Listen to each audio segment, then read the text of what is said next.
We'll be live. Hello. Hello, everyone. It This feels so is good to Armin, say that. Navabi, and Susanna. It feels Yes, we so missed good you. to hear the we be live. In the We'll be hello. live. Yes, see. Guys, make sure you like the stream. First of all, this is the Atheist Republic. You need to like the stream because this channel is growing faster than ever before. The speed is, it's not just that we're growing. The speed is like, it's acceleration, not just speed.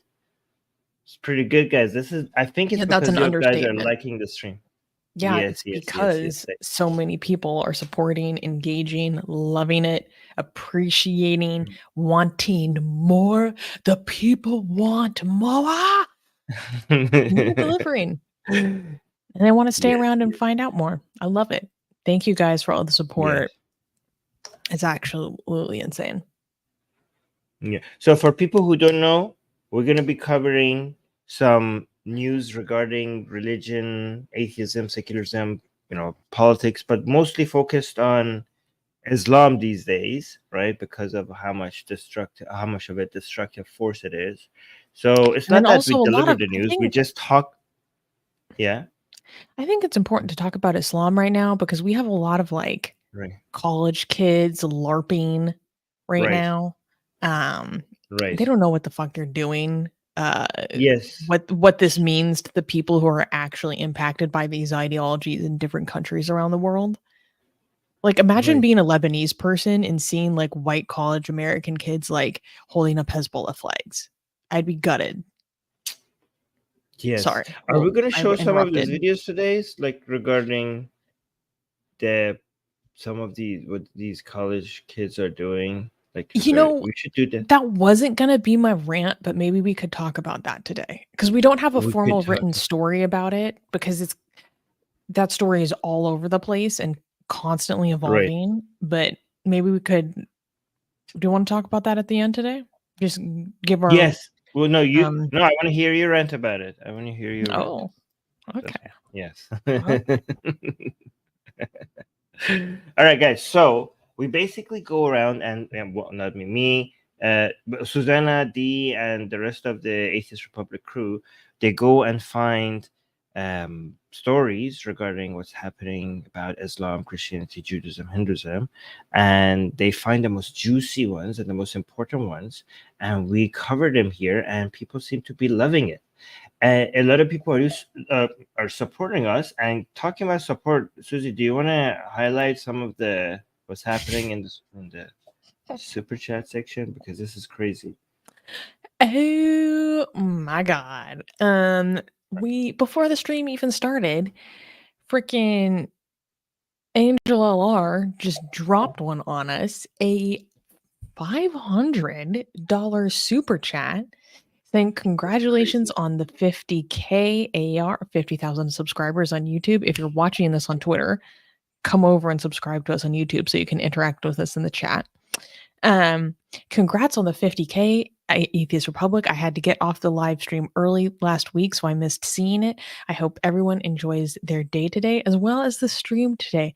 Well, Angel, you have guaranteed that no matter what happens with the stream, because we will probably be demonetized, because I'm not even going to lie. Today, we got to talk about some things that are a bit more.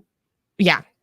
We have to talk about some things that are a bit more rough today than we've had to talk about recently. So we need it. We needed it today. But thank you so much. Oh, yes. And it's gone. It's gone. Yes, that's the monetization. And it's gone. And it's gone. I don't. Right. What do you think did it? Is it the title? I think it might be because I put the source for the second, the source and title for the second story we're covering, which is very, but very now sensitive. Angel has covered us for a couple of shows now in super chats, so it's crazy. You don't have to worry about that. Thank you, Angel. Absolutely crazy. Regarding actually being 50K, we were supposed to do a show celebrating that. Can we do a group message with like you, me, Rivka, and SR, and maybe Roy and a couple other people, and see if we could do a Q&A with everybody there?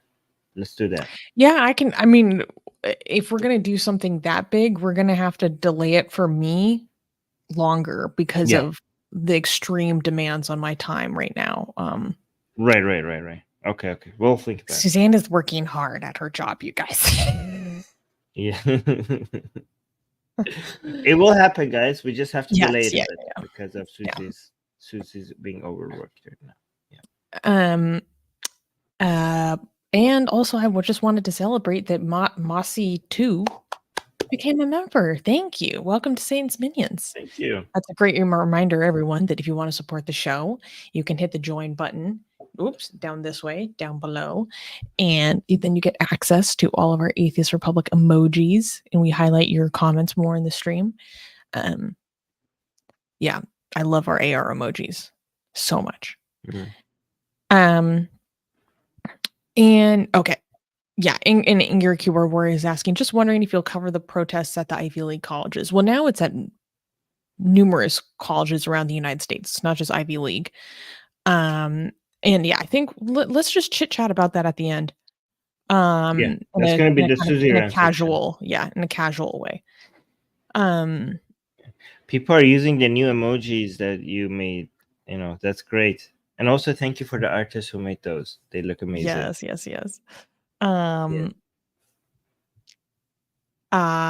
Okay, so let's go into the first story. This is very important.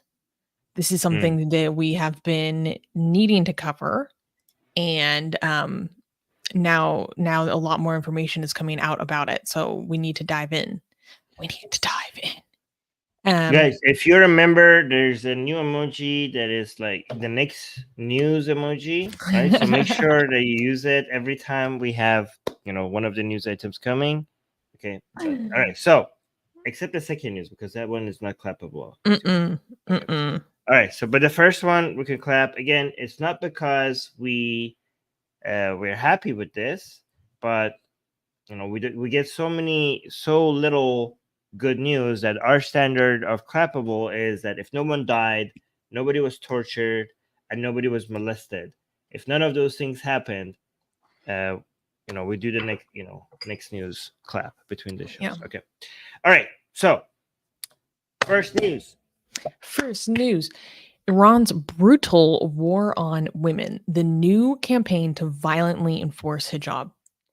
In Iran, amidst escalating regional tensions and ongoing internal protests, sparked by the death of 22-year-old Mahsa Amini in September of 2022, authorities have launched an aggressive new campaign to enforce the mandatory hijab law dubbed the Noor Plan, which means light, for those who don't know. This initiative, introduced on April 13th, 2024, seeks to rejuvenate the enforcement efforts that had waned following the widespread outrage over Amini's death under police custody for improper hijab. Iran's Supreme Leader Ali Khamenei had intensified rhetoric against the dissent, labeling the resistance to hijab laws as an imposed challenge that the regime must confront with harsher measures.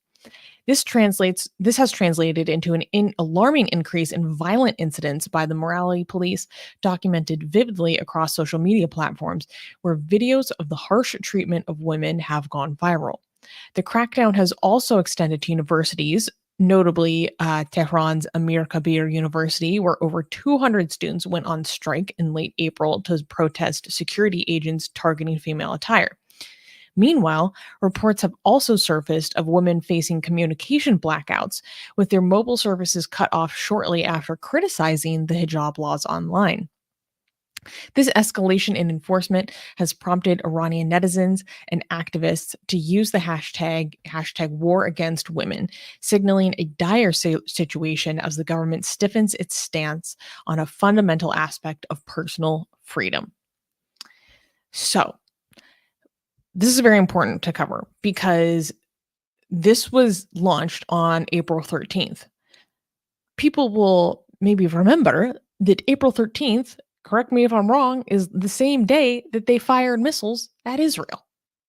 Well, drones, excuse me. And so people are calling this the second front of the Islamic Republic's war.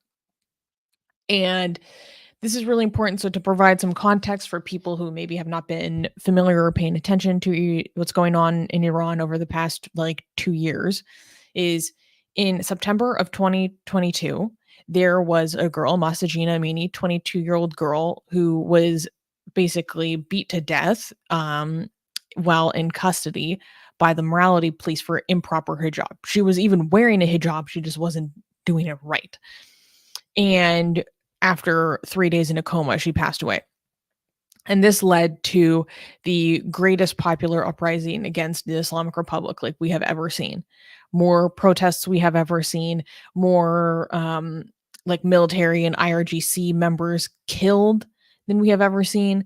This resulted in hundreds of people being shot dead in the street, 20,000 people being arrested, at least maybe more, like 100 children being killed, mass public unrest, mass strikes.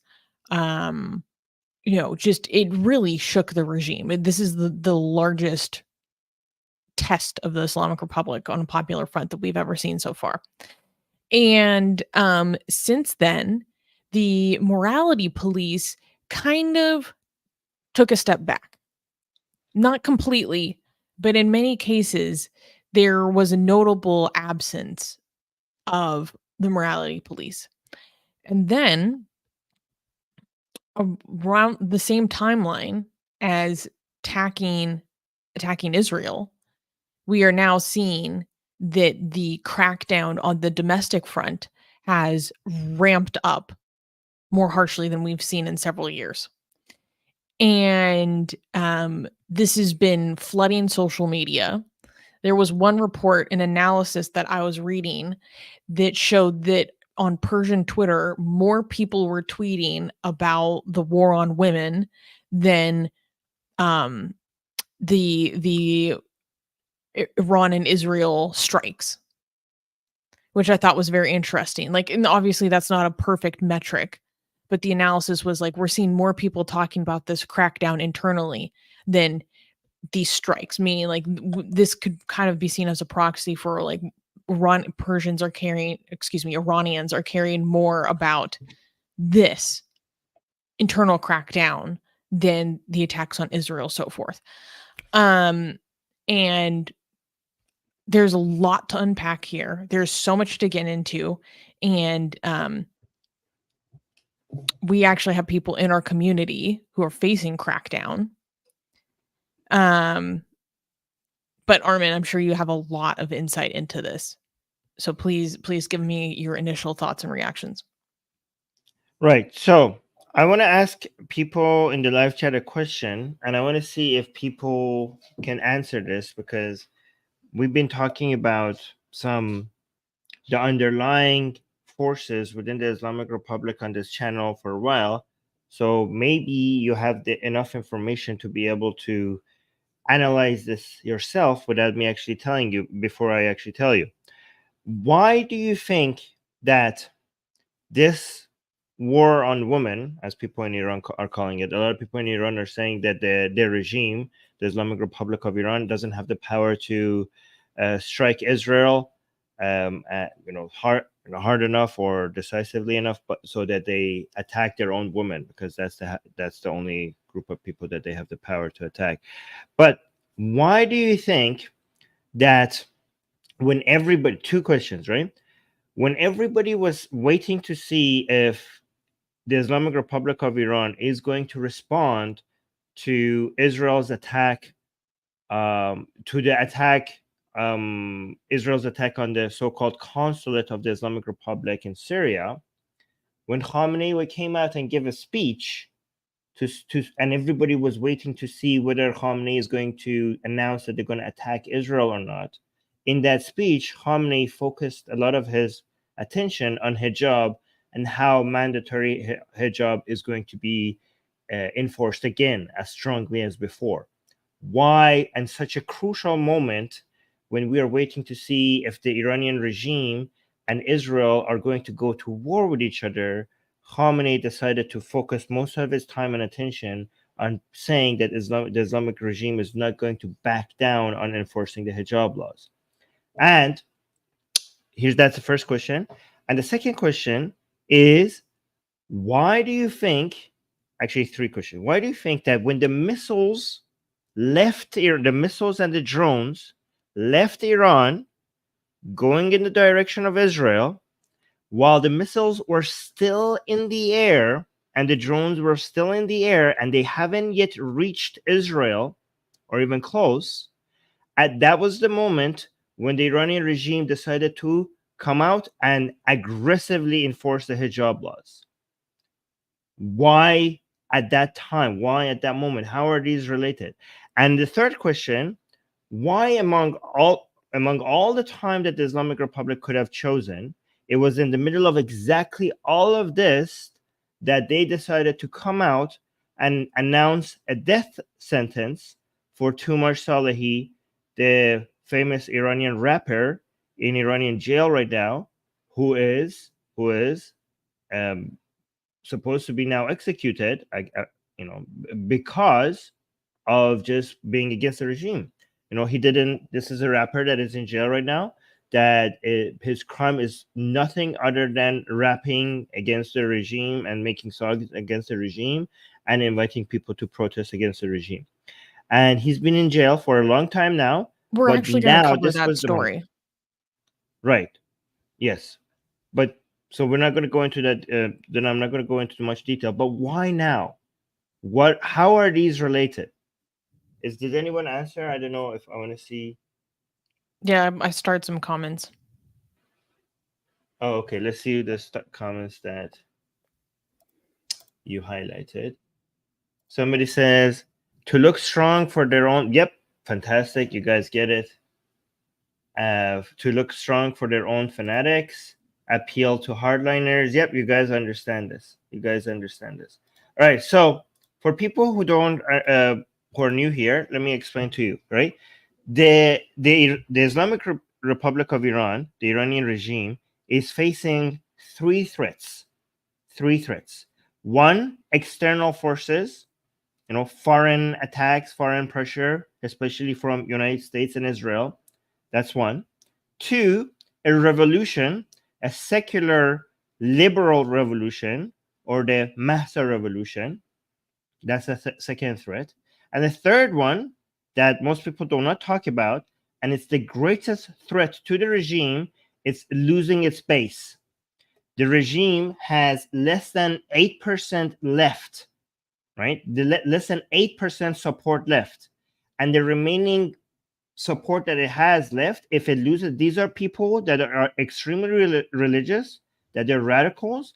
And this is not a base that you would lose because you are Islamic. This is a base that the only way that you could lose is because you're not Islamic enough. Because all the people, so you have people that you have lost because you're too Islamic, because you're too harsh with your Islamic laws. Those are the people that you're never going to get back. Then you have some people that are Muslims and they're conservatives, but they just don't like what you did with the country, what you did with the economy, and you have lost them as well. Even though they're religious, you're probably not going to get them back either, because the economy is not improving in a way that they like. Like, life is not improving for them as well, right? And some of them are also anti-regime because Islam looks bad now, and they don't like how much the popularity of Islam has been reduced because of the regime. So you're not going to get those back either. But the ones that you have left, given that the ones that you have left, the only issue that the main issue that they have with the regime is that this regime is not Islamic enough. And this is the base that you are now appealing to. And remember, all politics are internal. Even foreign politics are based on your internal politics. The Islamic Republic of Iran cannot afford to lose this remaining base, because that's the last leg that is standing on. This is the final pillar. If it loses that, it will lose everything.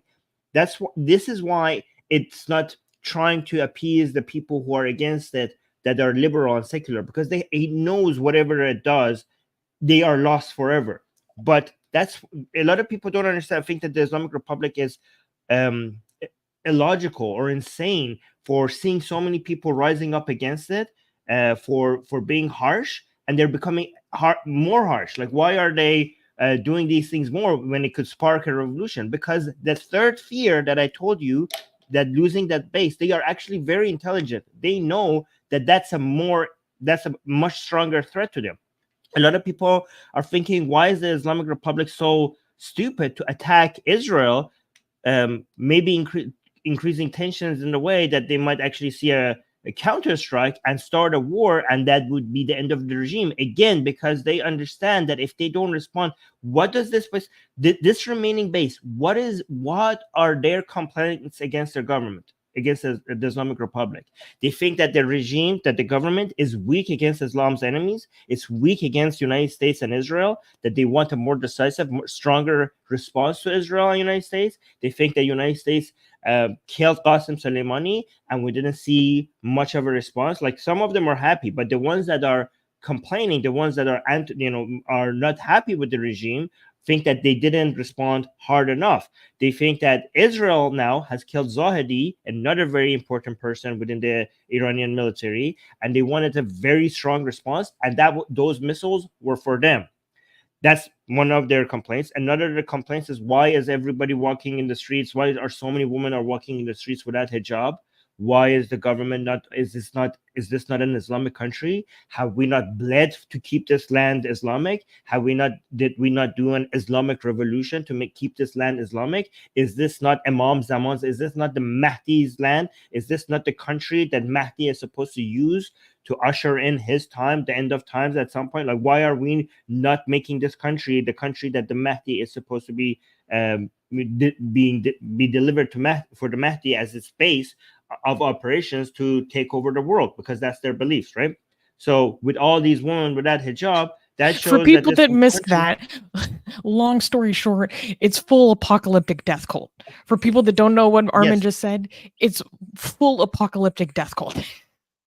Yeah, so which is the Mahdi coming and the hijab, woman being without hijab, is very much related, right? So this is Iran is based on their ideology. You know how like Mormons made United States central in Christian doctrine, even though United States had nothing to do with Christianity, right? Yeah, why wouldn't Jesus come to America? If you guys didn't know this, Jesus is an American, okay?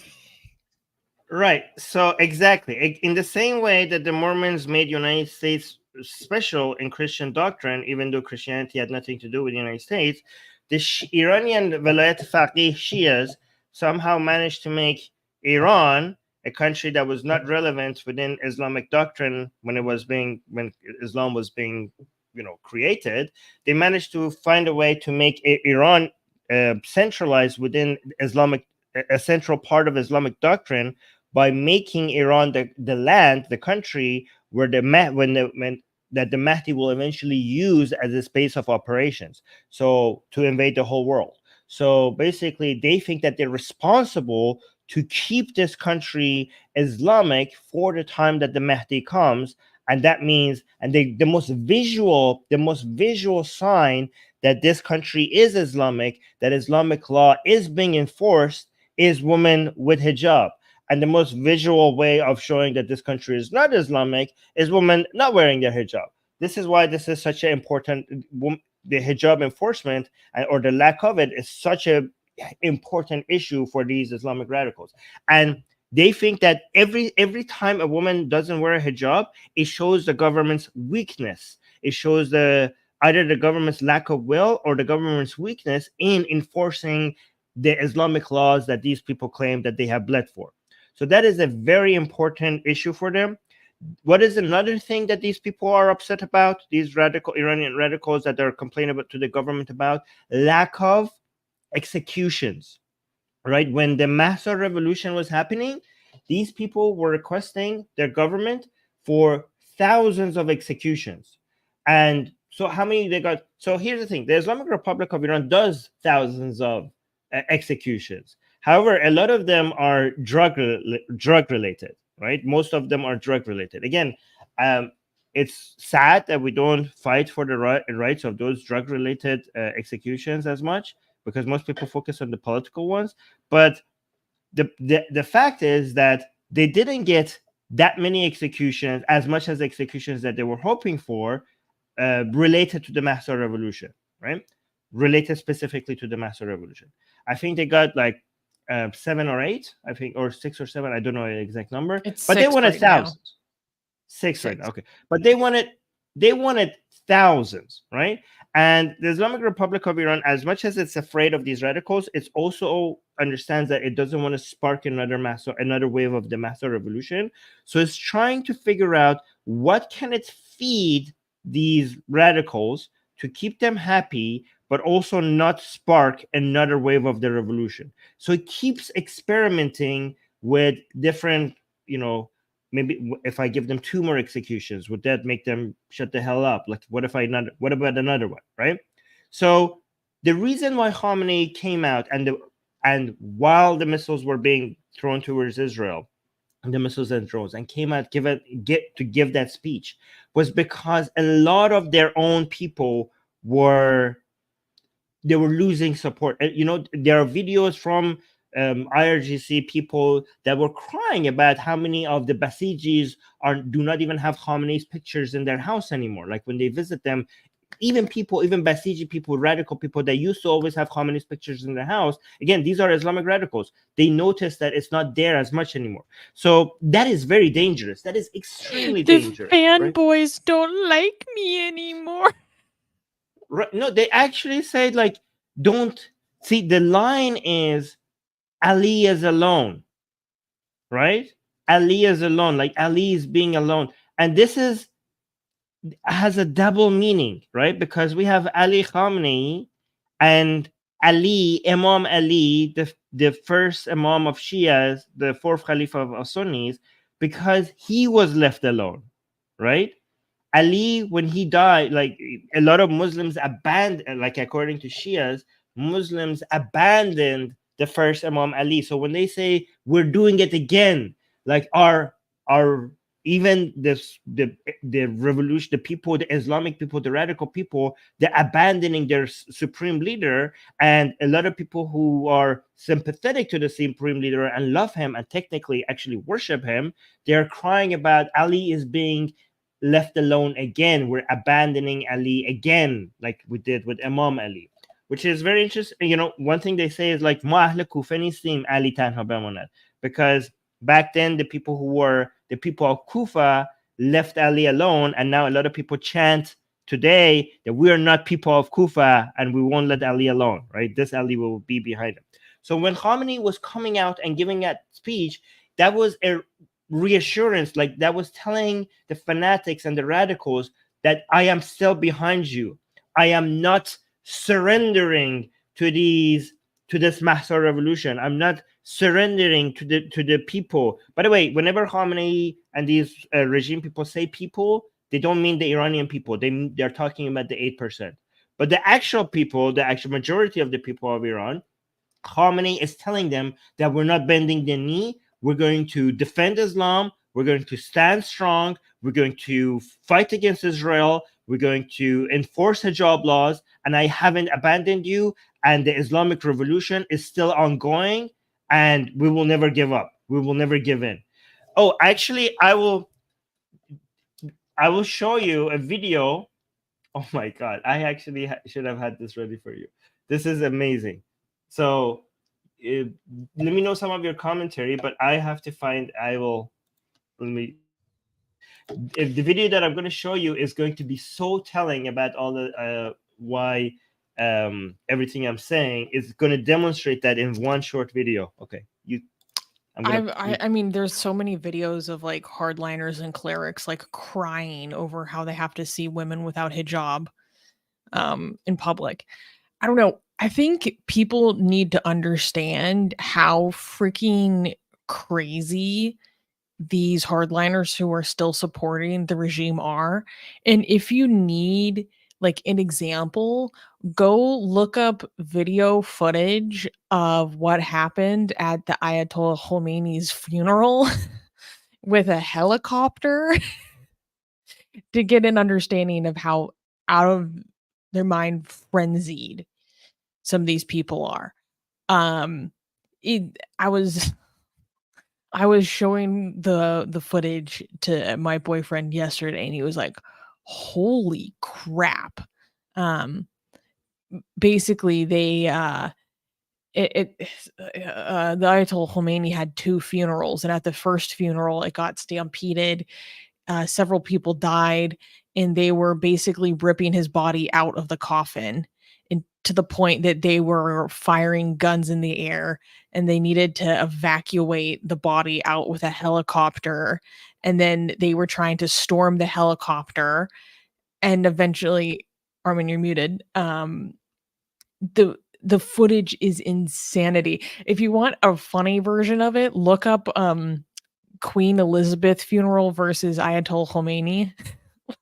Like, some Iranians made a comparison video of the gravitas and the solemnity of Queen Elizabeth being buried versus what happened when Khomeini was being buried, and it's just like insane death metal music when Khomeini is getting buried. Because it's like people literally ripping this body out of the coffin. It's insanity. And then the helicopters coming in, they're firing water tanks at people, trying to get people to back up. And I think when you watch that video, like, it really impresses upon you the level of fervor, the level of frenzy that is possible. Are you ready? Found the video. Okay, Yeah, nice. the reason why I was speaking, because I don't have a Persian keyboard, so I do speech to text. That's why I was speaking. All right, so this is so telling. Susie, you haven't seen this, okay? So Ramadan is the main officer that the Islamic Republic of Iran has put in charge to enforce the hijab laws, right? So after the Mahsa revolution, a lot of the hijab laws were not being enforced because the regime was tired, scared of another revolution happening. So a lot of women, you saw so many footage coming out of Iran where women just walking in the streets like there is no hijab laws, and you could just go on YouTube and they're like filled with everywhere. And we're like, okay, this seems like they have completely backed down and they don't have any the resources or the any the or the resources or the manpower to be able to enforce the hijab laws, or they're too afraid or they're backing out, right? However, when they hired Ramadan, a lot of people, they know the Ramadan is the person who had done a lot of violent attack on students or university students before. He has a very black history. He has a record of being very aggressive when it comes to oppressing people in the streets. So when they hired him to enforce the hijab laws a couple of months ago, people were like suspecting, like, okay, maybe there's a new wave of enforcement coming soon. And now that the new wave of enforcement came about, a lot of people are like, okay, yeah, we saw this coming, because Ramadan was specifically a person that does this type of like very heavy-handed oppression of people, right? So now the video I'm about to show you is in what? Let me see. Is in one of the Friday prayers. Let me show this, right? So in this video, you're gonna see people chanting. Right now that the hijab laws are being enforced again aggressively, people are saying "Niruye intizami tashakkur tashakkur," right? So they're saying like the military no, what is that? Niruye intizami would be like the officials, the official forces. Thank you. So people are thanking the military forces out there enforcing the hijab laws. So people are chanting that, and Ramadan, you can see here, he's crying, but because people are thanking him. And these are basically the fanatics and radicals, because they were waiting for this, right? This is a video that shows that they were so desperately asking the officials to come and reinforce the hijab laws, and they were waiting and waiting and waiting, and finally it's happening. And this is something Ramadan was like promising, like, we will do this, like, don't worry, we will enforce the hijab laws again. And now that it's happening, people are chanting and thanking him, and he's crying about it. So let me just play this.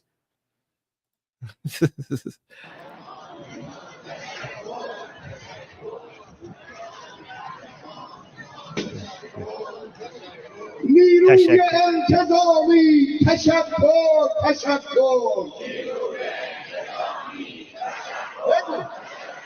نیروی انتظامی تشکر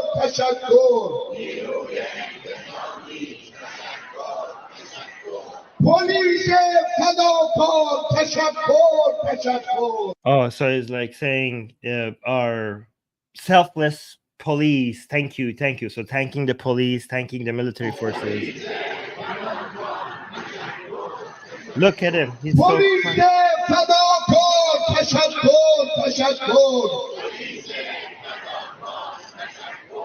ممنونیم حضور همه شما. So under it says اشک‌های سردار رادان در اجتماع قومی‌ها در حمایت از So it says the tears of Officer Radan in the middle of people of Qom. So this is in Qom, when it in response to the support of this new law, this new enforcement of hijab rules, right? So they also actually just finalized, like they're about to finalize a new hijab law that is supposed to be like more aggressive and stuff. So look at him, he's wiping his tears. He's sobbing, like, yes. I was reading an interview with this guy, and he was saying that there are 32 different agencies involved in this hijab crackdown.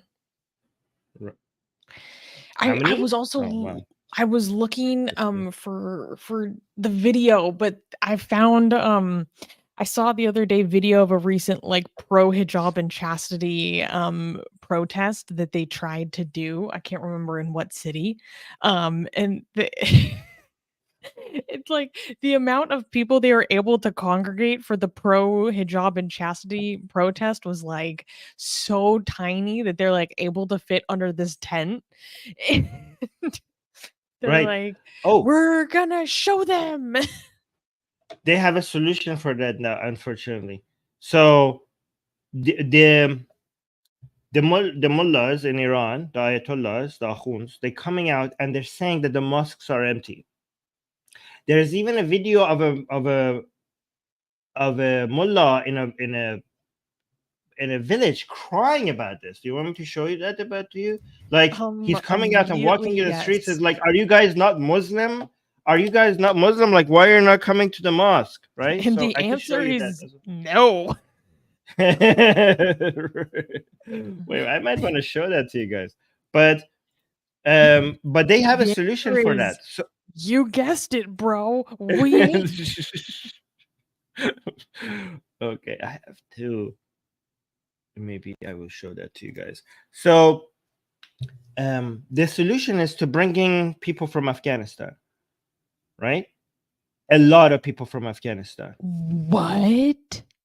Yes, the Islamic Republic is now trying to fill the mosques and hijab enforcers by bringing Shias from Afghanistan and doing demographic engineering, repopulating Iran with religious people from Afghanistan.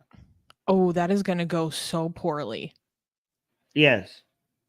Do you want to explain why? One, because Afghans in Iran are there for generations, are already, frankly, treated like shit. In many parts of the country. Right. But also, I don't know if people really this is going to make this is going to be, and now a lot of anger at the Islamic Republic might be redirected at Afghanistani people. Like this could start a race war as well, not just like, I hope it doesn't do that. I mean, a lot of people in Afghanistani people in Iran are scared of this because now a lot of the anger is going to be directed at them as well, even though they had nothing to do with this. But anyways, that's another topic. That's going to be very scary if we move forward with this. But there are here's the thing. There's Well, new, I mean- there's new pictures. Here, let me show I you. think for Go on. context, it's helpful to give the audience some context about the racism that Afghans face in Iran. They're like Yeah, I systematically don't- denied job opportunities and education. Yeah, I mean, I kind of understand why. I don't know. I don't want to talk about this right now because it's kind of like, it's very complicated, and I don't want to get into why that's very complicated right now. I know why some people are reacting the way they are, and I don't want to excuse it, but I also understand it. But it's complicated. Do you know what I mean? So Yeah, I I'm just saying that the yeah. sentiment against Afghans is like Yes. not a new thing. This isn't Yes. going to be a new thing because of any integration into morality police. Yeah. There's so many people are going to be paying the price for this. Again, this is a very complicated issue, and I'm not going to talk about it right now because that's going to take a lot of time. But here, do you want me to show the video of this mullah guy? Hold on. Yes. So this is it says تو یکی از روستاهای مسجد سلیمان مسجد درست کردن یا آخوندم گذاشتن هیچ کس مسجد نمیره آخونده گیرش گرفته. Saying in one of the villages of Masjid Suleiman they made a new mosque and they put a mullah there, but nobody is going to the mosque, and that's why the mullah is crying. It's like nobody is going to the mosque, right? So He's just screaming in public. yeah, he's coming out and screaming at people and crying, and he's like, "Why are you not coming to the mosque?" Look, let's listen to this.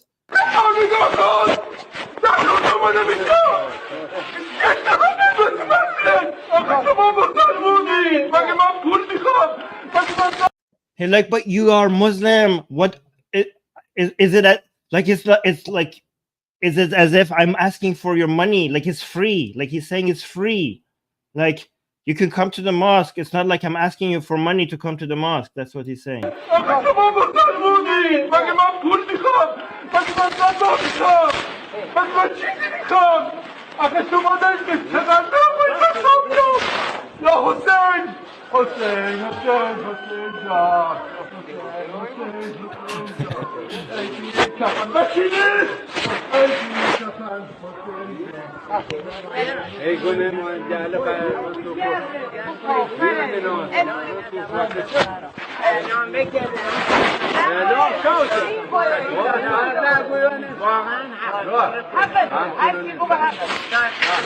Oh, somebody says he deserves it.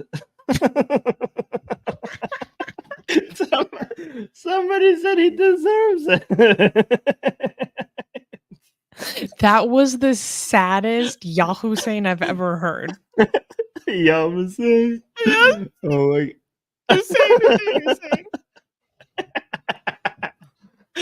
He's like, I don't want anything from you guys. I don't want money from you guys. I don't want anything from you guys. You're Muslim. Come to the mosque. It's like nobody. Bro, the voice my cracking is what really got me. The Yahoo saying.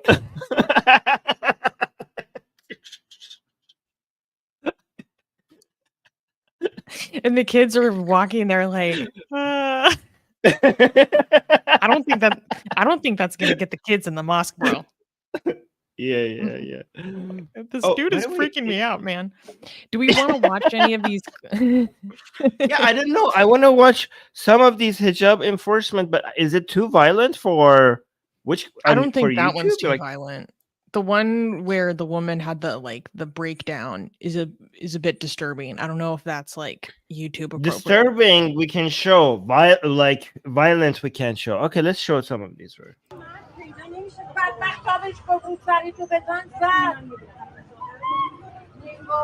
So they're taking women, they're putting them in the van for not having hijab.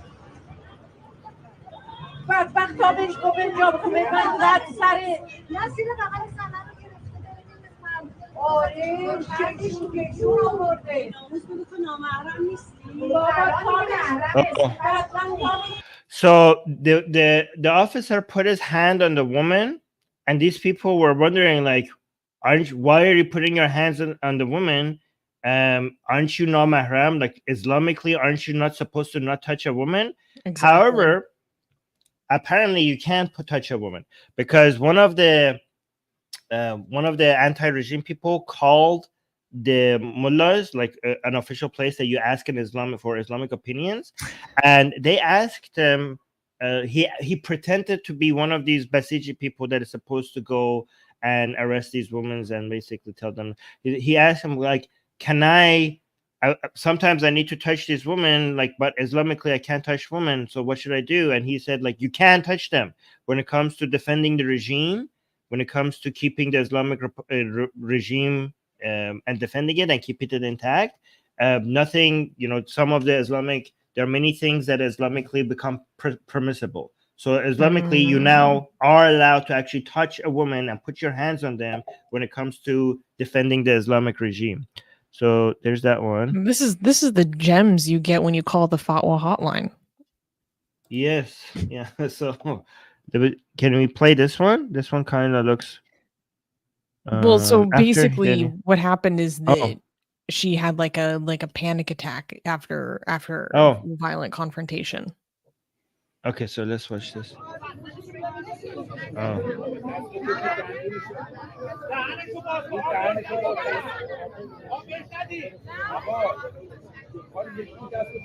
Oh, so they were trying to arrest her, and she had a stress reaction. So based on research I was doing yesterday, they've changed their tactics a bit. So now what the morality police does is they have their van, they have their squad of women, but then what they also do is they have male plainclothes officers and special forces going with them. So that, because what we saw during the Massa Revolution is that when people were trying to arrest women for defiance, the crowds would just swarm them and stop them. Yes. So what they're doing is they're employing special plainclothes officers to go with them so that they can help prevent the morality police from being swarmed and letting people escape or getting their ass handed to them, which is what had happened. So they're changing their like logistical tactics, for lack of a better word. Yeah, I'm trying to find. Oh, there you go. Can I show this to you guys? What is it? Here. So look at the support. Like, I'm glad you said that, because here, look at the number of people who supported. So this is a video of people coming out and trying to get the officers to let the girl go, let the woman go. So it says اعتراض مردم به بازداشت یک زن در مترو تهران با آزاد شدن او انجام. So the officers were trying to arrest a woman for having no hijab, and so many people gathered around and basically tried to get the officer to let the woman go, that eventually the officers were forced to let the woman go. So these are the people who surrounded the officer, chanting and forcing the officers to let the woman go. So look at this. This is in the metro, in the subway, basically Tehran subway, and the people surrounded and overwhelmed the officers.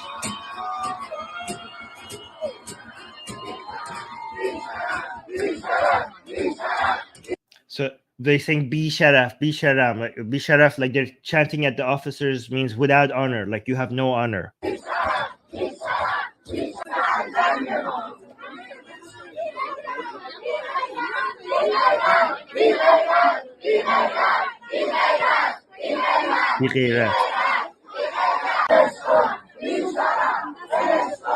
So Bi Sharaf, Veleshko means like you who have no honor, let her go, let her go.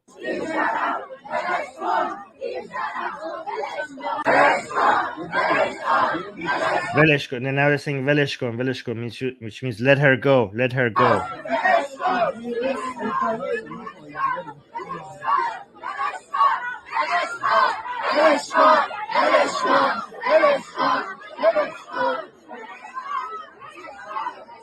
So in this incident, apparently there were too many people and they were forced to let the woman go.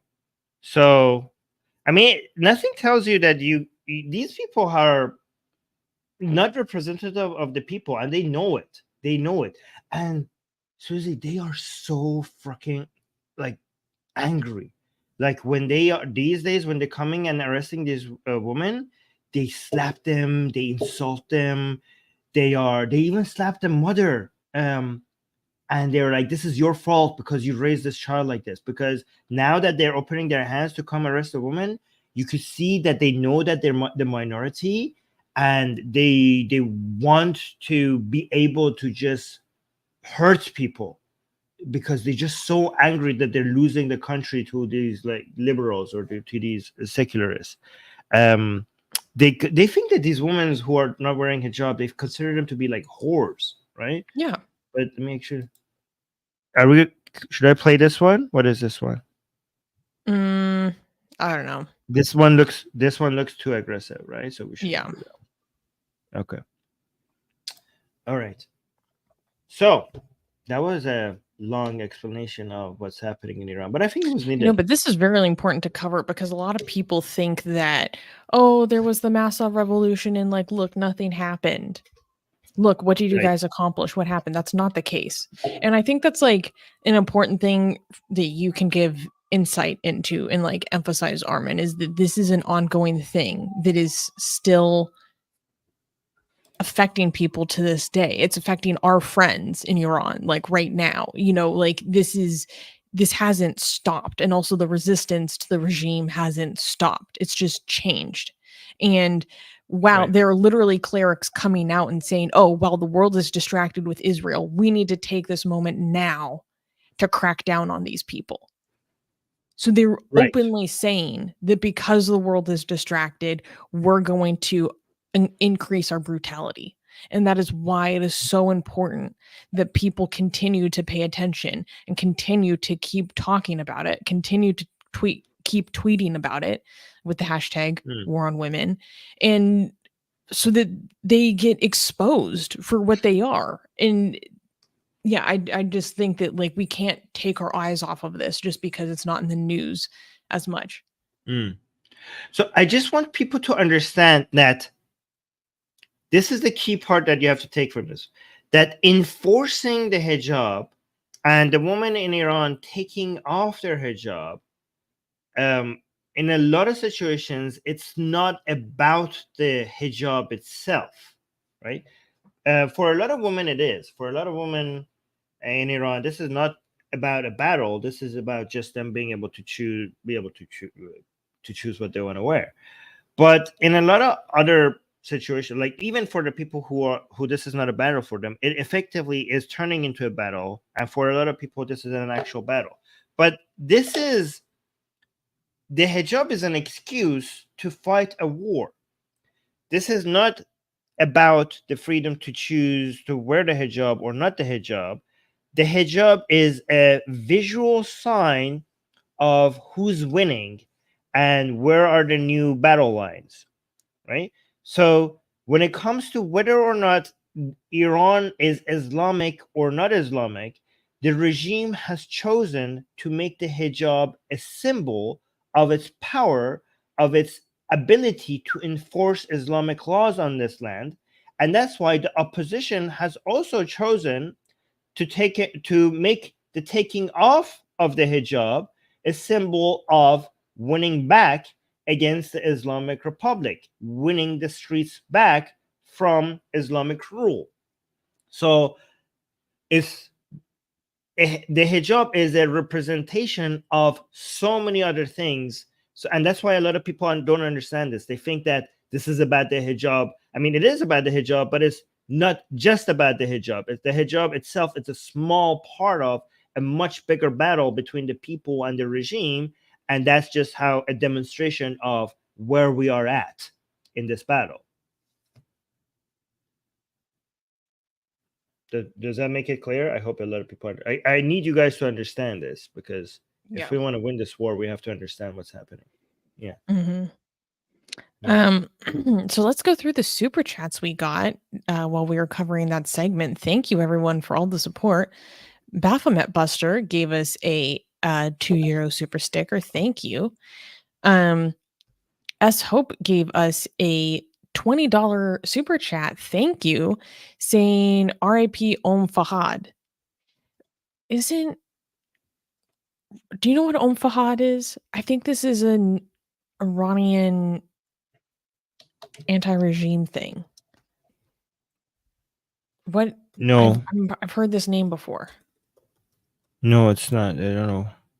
Yeah, I think it's Oh my someone else. god! Iraqi. No, this just happened yesterday. An Iraqi TikToker was killed. Yes. Oh my TikToker was god! shot. So we should Holy look into this. crap! Yeah, I might. I'm gonna look into this, and we might cover this next week. Thank you for telling us now.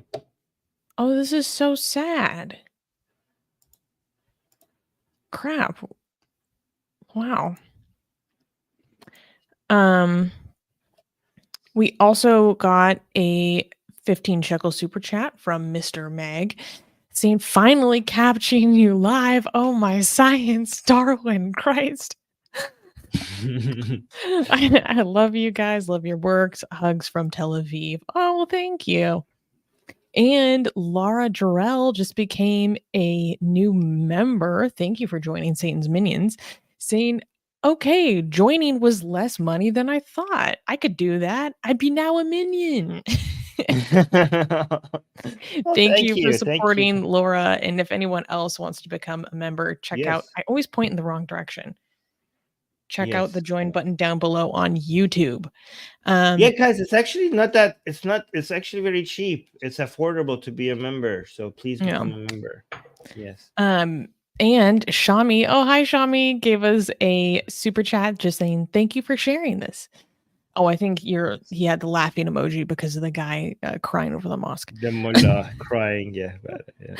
Vishnu gave us a super chat saying react to the Destiny versus Sneeko debate, must watch. Well, okay. Maybe. That actually would be fun, but the thing is that's incredibly long. Yes. Yeah. And Kenny, oh my god, hi Kenny, just gave us or gifted 5 Atheist Republic memberships to other people. Thank you. I gotta go. I gotta go back to the workshop and make some more emojis. Because now the more members we have, the more emojis we can unlock, which is a great motivator. Yeah, so for people, yeah, guys, become members because YouTube doesn't let you just add all the emojis that you want.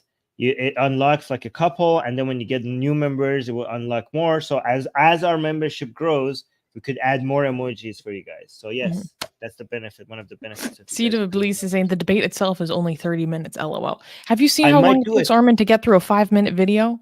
It's 2 hours. I might do it. Guys, leave a comment asking me if I'll see how many people in the comment section will want me to do that. So after the show is over, leave a comment. Let me know if you want me to review that debate. Yes. Okay, so this next story we're going to cover, I think, is definitely like the worst, most mind-breaking story this week. So I just want to prep everyone that this is like highly sensitive, and also we're not going to be clapping, but I was like, holy crap, we should still cover this. Yes. Okay. All right. Well, next news, I guess. Okay, next news. Jewish woman kidnapped and RAPE'd in horrific Revenge for Palestine attack. In a horrifying incident in France, a 32-year-old man from Genevièves, I don't know how to pronounce anything in French, was arrested for allegedly kidnapping, RAPEing, and making death threats against a French Jewish woman as an act of, quote, revenge for Palestine.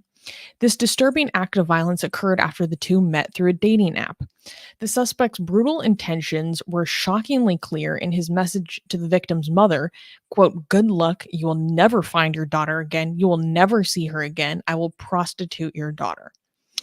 The case has ignited a fervent dialogue across France with various political figures and organizations condemning the act as anti Semitic and highlighting the dangerous intersection of anti Zionism and anti Semitism. The trial is set for June 21st as the community and the nation grapple with the implications of this vile act. So, the story of this crime came out last week, and there's very limited information about this in English. And so also the exact timeline of when the events happen um, isn't entirely clear to me, because some reports were saying that they first met on the dating app in 2023, so end of last year, and then, but I'm not exactly sure when this crime happened. So basically, somehow or another, they met on a dating app. Like, the details aren't clear. And this man essentially imprisoned her in his home, um, RAPE'd her, and then was texting her mother from her phone and texting her, I think maybe her ex-boyfriend, also from her phone, saying that, basically, you're never going to find her, like death threats against her, pimping threats against her, and then was texting her ex-boyfriend about how he was doing this as revenge for Palestine. Yeah, Tanky is saying Intifada got globalized.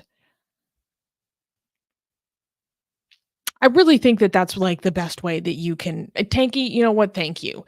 I think that's really the best way that you can put this. Like, yeah, exactly. Space Elliot is saying what globalize the Intifada means when it's not a slogan. And that's really what it comes down to. Like,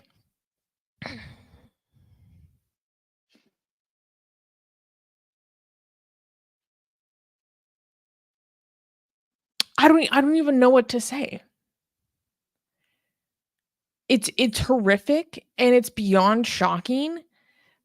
But at the same time, I'm like, yes, this is the exact result of what we've been talking about. This is the exact result of what we've been talking about. Like, how do you...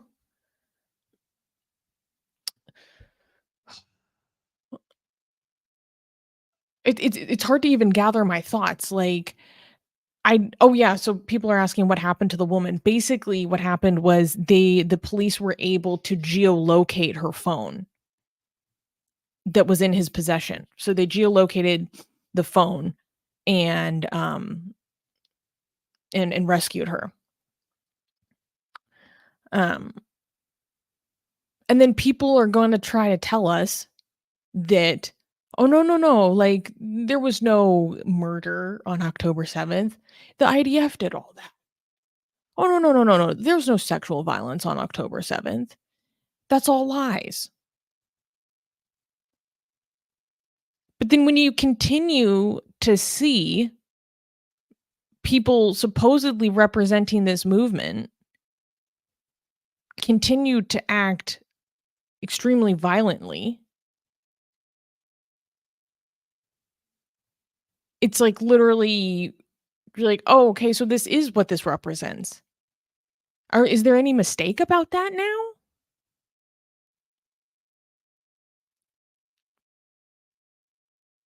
Like,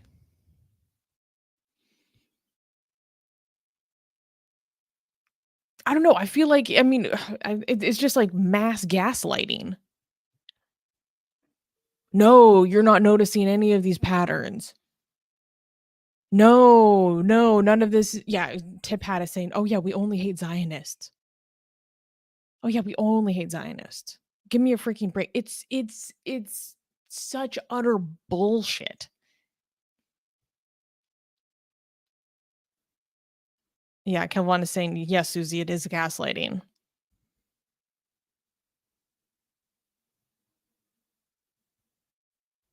You're not supposed to Re- notice any of the increased violence. You're not supposed to notice any of the increased attacks on just like random Jews who have nothing to do with like the state of Israel. Like, you're not supposed to notice that it is. I mean, I think we're going to talk about the what's been going on at the campuses in the America nowadays, but like it is becoming harder and harder and harder and harder to genuinely say that there is not a fundamental aspect of anti-Semitism in this broader movement. Yeah, Shami is saying the forgotten fact the Intifada included suicide bombings against civilians. No, Shami, you get it wrong. That's justified by the people who well, believe in this YouTube, thing. we don't. YouTube, Yeah, we YouTube, don't that need is not my view. People don't understand that this is all justified. In fact, it's righteous to the people that really believe this. That's irrelevant to them. But Armin, what's your reaction to what I've been saying about? Is it unfair to say that this is a representation of the movement? No, this is the most accurate representation of the movement. People don't understand what the movement actually the movement requested from people as people wanted from in Palestine. Yes, this is exactly what this is an exact mirror. Again, this is not an exaggeration. I think people underestimate the level of anti-Semitism that exists in the world because they think that this is just one anecdotal evidence, right? But it is an anecdote because people are limited in what they can do. But if you actually listen to people's wishes and desires and their narratives, this is exactly what they want. This is what exactly they are asking for. And also, this is why we need Zionism. I just wanted to use every single opportunity that these people show us that why Jews require a country to highlight that Zionism confirmed. Zionism confirmed every single time. This is why Jews will never be safe anywhere in the world unless they have a country that they could call their own or could potentially go to and claim citizenship. The level of hatred against Jews is so widespread globally, and again, not just Muslim countries, not just Arab countries, but not just Russia or former Soviet countries, but everywhere, even in North American countries, even in Western European countries, right? It's so widespread everywhere that we cannot trust the politics of other countries and the people of Western. You could see the switch. You could see how much Europe is changing. This is why there should be always a place, a safe haven for Jews to be able to go to, because they are one of the most hated groups of people on the planet. And the hatred is so deep-rooted and is so foundational within the cultures and the belief of so many different societies that they take priority in protection. There are two groups of people, actually three, right? Three groups of people that we need to prioritize protecting because of both the level of hatred that exists against them and the vast numbers that they have, right? One is the Jews, other is ex-Muslim, and the third is LGBT, right? These people are hated, and the hatred is deep, is aggressive, it's intense, and it's deep-rooted. And they're everywhere. Ex-Muslims are everywhere, LGBT everywhere, and Jews are everywhere. So they take priority in protection.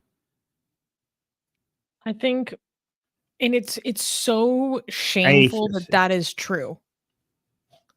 It's so shameful that is true. Like what you said, like they need a place to go to where they can always be safe because they cannot be guaranteed safety anywhere else. It is so shameful that I believe that to be true within my own country. I am so deeply disturbed by that. But do I want to live in what I think is reality? or do I want to like delude myself with what I wish was? You know what I mean? And it really reminds me of there's this activist that I follow. His name is Rudy Rochman, and he's a reservist in the IDF and has done a lot of activism against anti-Semitism in America and also on campuses and stuff. And he says something that I think is very bold, but also very powerful when he talks about, especially because his background is in doing activism against anti-Semitism on campus. He says to students or people that he works with around the world, he's like, either you need to be prepared to unapologetically fight anti-Semitism, or you need to come home. And by that, he means make Aliyah and return to Israel. It's like, if you are not prepared to stand up and fight for yourself, you need to come home. I don't think it's that black and white, but I see why people are so nervous. Mm-hmm. Like he takes a very what's the word I'm looking for? Some of his statements are actually very controversial.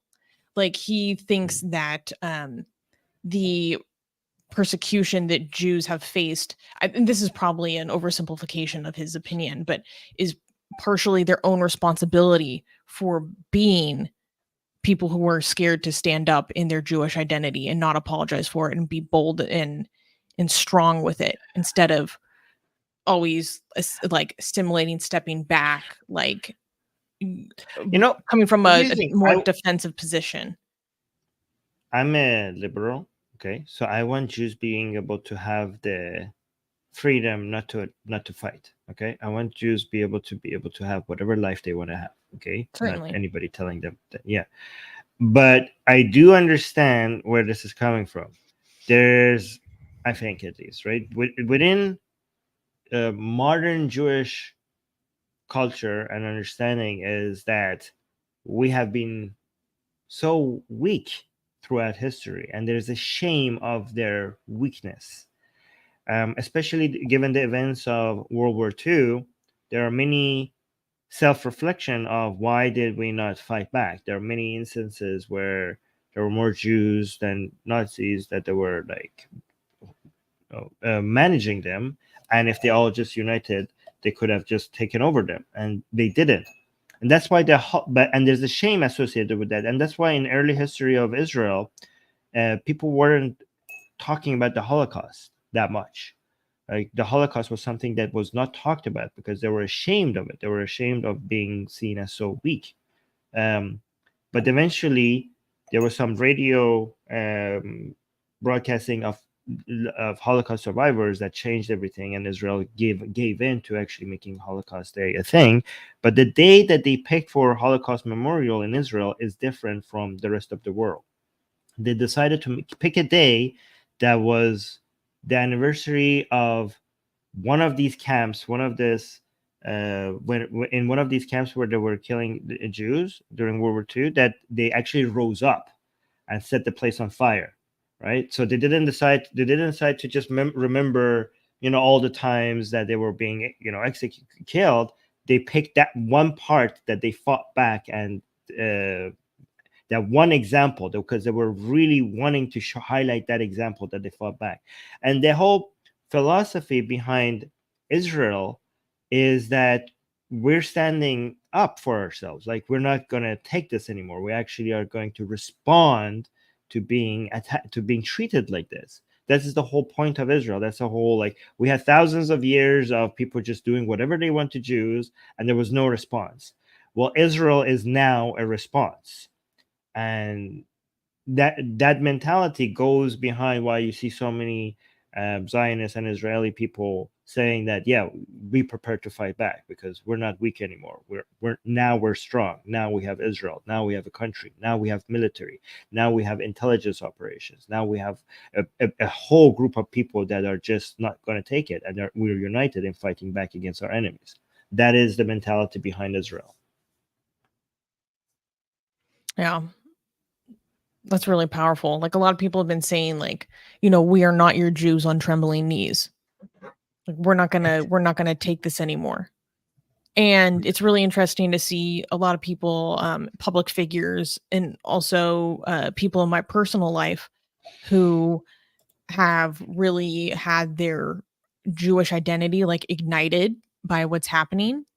And it reminds me similarly to many of my Iranian friends in my personal life who, maybe were born in Iran but left when they were children, and just grew up in America. And then when the Massa uprising happened, they would talk to me about how they're like, my Iranian identity awakened as an important aspect of who I am in my personal narrative. And what that means is that I have to stand up and resist and show the world who we really are. Yeah. Read this one. I wanted you to read this one. What is this name? Is that Mohammed? Oh, No. Mohsen. Sorry, I Mohsen. forgot. Mohsen is saying, I can't believe this is happening in the West. Sorry, we left our shithole Islamic countries to not deal with this type of shit. I know a lot of people that feel this way, Mohsen. You're not alone. Yeah, I can imagine how distressing it is, especially because there are people like screaming out the top of their lungs. They're like, we left these countries for a reason, and now we have to deal with this shit, which is a lot of why I find it kind of ironic that a lot of people don't really, in my personal life, some of the strictest people on immigration are people that came from Islamic countries. I know friends that are like 100% supportive of Donald Trump's like Muslim ban that wasn't actually a Muslim ban, but people called it the Muslim ban. They're like, no, full blown, he did the right thing. Yeah. Well, I mean, even we're my not friends saying- who had their lives personally impacted by those policies had their ability to move to the United States delayed by 4 years because of those policies. That's they're a like, complicated he still did the topic. right thing. I don't want to open That's that different. because That's different. Yes. There's disagreements over that, but And that's also anecdotal. yes. But Yeah. that's just what came to And- my mind. Right. So, guys, when I say there's disagreements over that, I'm not saying that I disagree with it. I'm just saying if I wanted to get into that, I would have to get into a lot of nuances that will take a couple of, at least half an hour. Anyways, we got a super chat, so let's read this before we go to the next news. Oh, All Colors gave us a $2 super chat, €2 super chat, saying, Happy April 28th, everyone. What is the holiday? Thank you. The holiday is April 28th. It's April 20th. Thank I'm you. going to do that. I'm going to now use every day of the calendar, and I'm just going to say happy that day to you. That's like, Yeah. Yeah, why not? Why not? Okay, so can we clap for this next news? We're going to clap for the pushback. How about that? Yes. And also Toomaj being a freaking hero. How about that? We're going to celebrate him. Yes, we're going to celebrate Toomaj. We're not celebrating the news. We're celebrating Toomaj being a hero and so many people fighting back. Okay. Next news. Iranian rapper sentenced to death for waging war against God.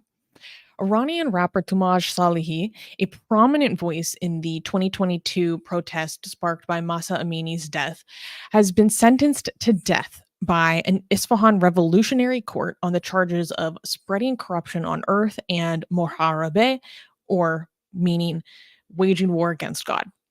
This severe sentence reflects one of the highest crimes under the Islamic Republic's interpretation of Sharia law.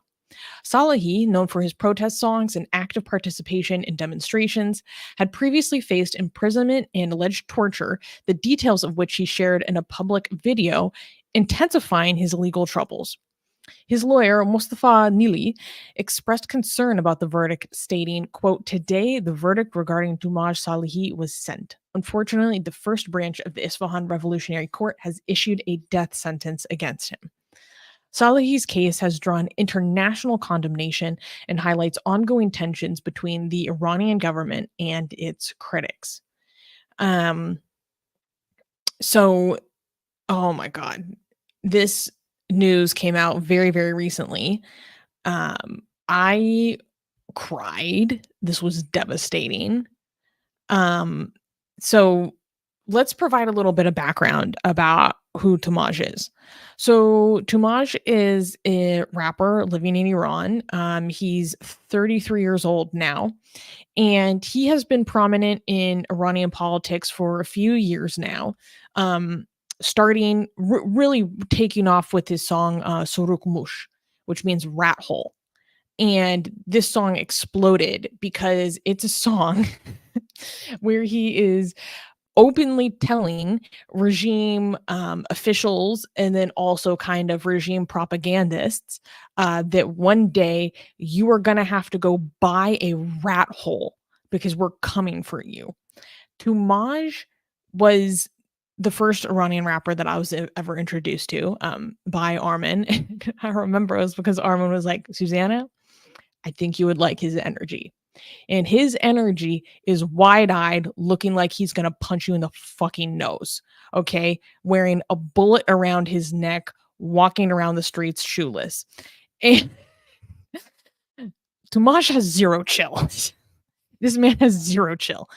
And so his music is unapologetically, very openly against the regime, openly threatening the regime, honestly. And he has paid the price for that. So, starting with his first song, Soruk Mush, he faced a lot of legal trouble where he would be taken off to jail and then eventually he would be released. And then he would go film a music video in front of the jail where he was held, casually as you do. And then basically, that continued into the Massa Revolution. So he was openly supportive of the Massa Revolution. He made music supporting the Massa Revolution, and his music was really highlighting multi-ethnic unity across Iran in support of the people against the regime and their abuses. He's known for making a lot of music in support of workers' rights and the exploitation that they face. He's made music against the extreme use of the death penalty and executions. He's made music supporting Afghans against the Taliban. He's made music in opposition to Iran's foreign policies in regards to China. Like, his music is very, very deeply referential to a lot of nuanced and historical things that happened within Iranian politics. And so going into 2022, 2023, he was openly supportive of the uprising and even would film himself and post himself publicly, out there in protest and engaging in protests and being fully supportive of the people and posting motivational clips and stories and like little talking to people, encouraging them to rise up, encouraging them to fight back. And he is also like so wholesome.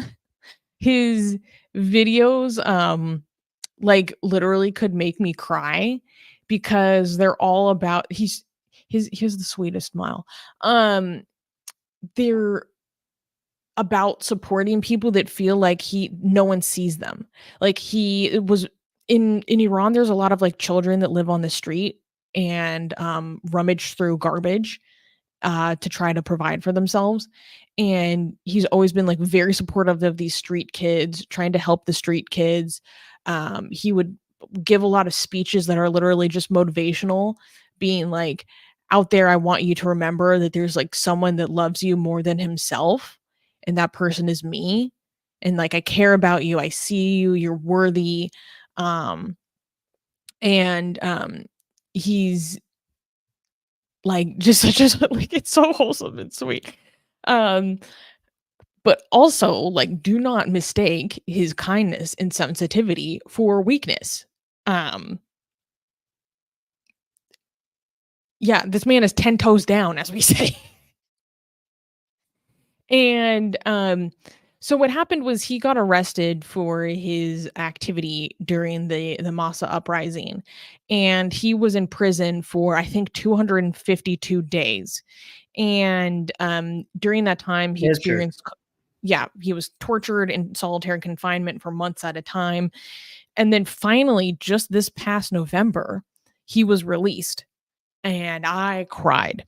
And as soon as he was released, he came out and started making public videos talking in detail about how he was tortured. Oh, he was also tortured into doing forced confessions. That's the video. Yeah, so within less than 2 weeks, he was rearrested because he came out again, zero chill, just immediately talking about how he was brutally tortured by the regime. And so then within That's why they rearrested him. Exactly, within 12 days they rearrested him, and that's how he's been stuck in jail this time and facing several charges against him. And then now the charge came down of the execution. And Armin, you touched on this a little bit earlier, but his this timing is not accidental, where we have the unprecedented direct attack from Iranian soil onto Israel, same day, intense domestic internal crackdown, war on women. And then also within less than 2 weeks, death sentence announced for one of the most prominent opposition figures inside Iran, who is, this man is beloved. Like Yes. he is, I think it's hard to give context to people about like how prominent he is. He's extremely prominent. To the point that polls literally ask, like, would you want Toomaj to lead the country? Like opinion polls. So sorry, I've been rambling. Please give us your feedback. He's one of the most popular figures right now in Iran. And that's why a lot of people think that the Islamic Republic would be insane to execute him, because that would, a lot of people think that's killing Toomaj would be a red line for a lot of people. But the Islamic Republic might actually carry out the execution, because here a lot of people think the Islamic Republic is not insane enough to kill Toomaj, because so many Iranians love him that the Islamic Republic should be afraid of that, right? But at the same time, they might execute him because to send the signal that even Toomaj is reachable, like we will even kill Toomaj, so don't think anybody is immune. But the regime is afraid. The regime is now announced his death sentence to see what different sides are going to do, because the regime is afraid both of another wave of the mass revolution, but it also wants to appease its own base, which are the radicals. Again, the timing is not coincidental. The attack on Israel was to appease its base. The new enforcement of the hijab laws is to appease its base, and now announcing this execution is. And by the way, by the base, I mean these people exactly that you see in the picture in the background. You can see one of the signs that says "Enqilab Islami hamchanan." Like it's saying the Islamic Revolution is still going. Like so, the 1979 Islamic. So you have to understand the Iranian regime sees itself more of a revolution than a regime, right? So it's not the revolution of 1979. It's not finished. This is an ongoing revolution, according to the regime and its supporter. And you can see one of the signs. These are the people who are desperate. The signs are saying, what the signs are showing is that they're afraid that they're losing the Islamic part of the Islamic Republic, and the signs are saying, no, we're still here. So that sign says "Anqilab Islami hamchanan has," means like the revolution is still going, so we're not finished yet. And then other one says, "Ma madyun khun shohadaim." So another sign again talking about the blood of the martyrs, saying that we basically suggesting that we have given so much to keep this country Islamic, so that's not going to go away. Another sign is saying "Tazendeim razmandeim." That means that as long as we're alive, we're still fighters. Like, don't think that you could basically roll over to us and make this country as Islamic. We will keep fighting.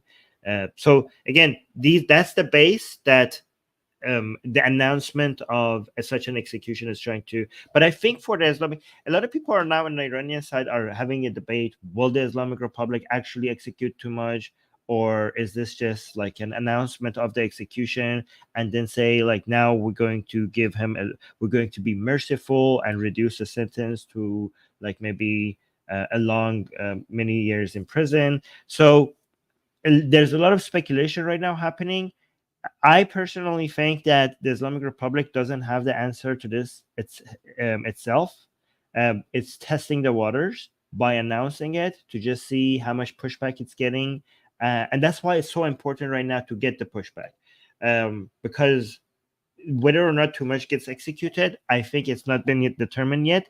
It's going to the Islamic Republic is evaluating whether the threat from its base is higher or the threat from the external and the people's reactions. So you guys could be part of that reaction that the Islamic Republic right now will use in its evaluation, right? So it announced the death sentence. It's now saying how many of the base are going to be happy with just the announcements of such a sentence, and then they're going to back down. And it's also going to look at what the international community is going to do in response to this announcement of Toomaj execution, and also what the Iranian people inside Iran are going to do.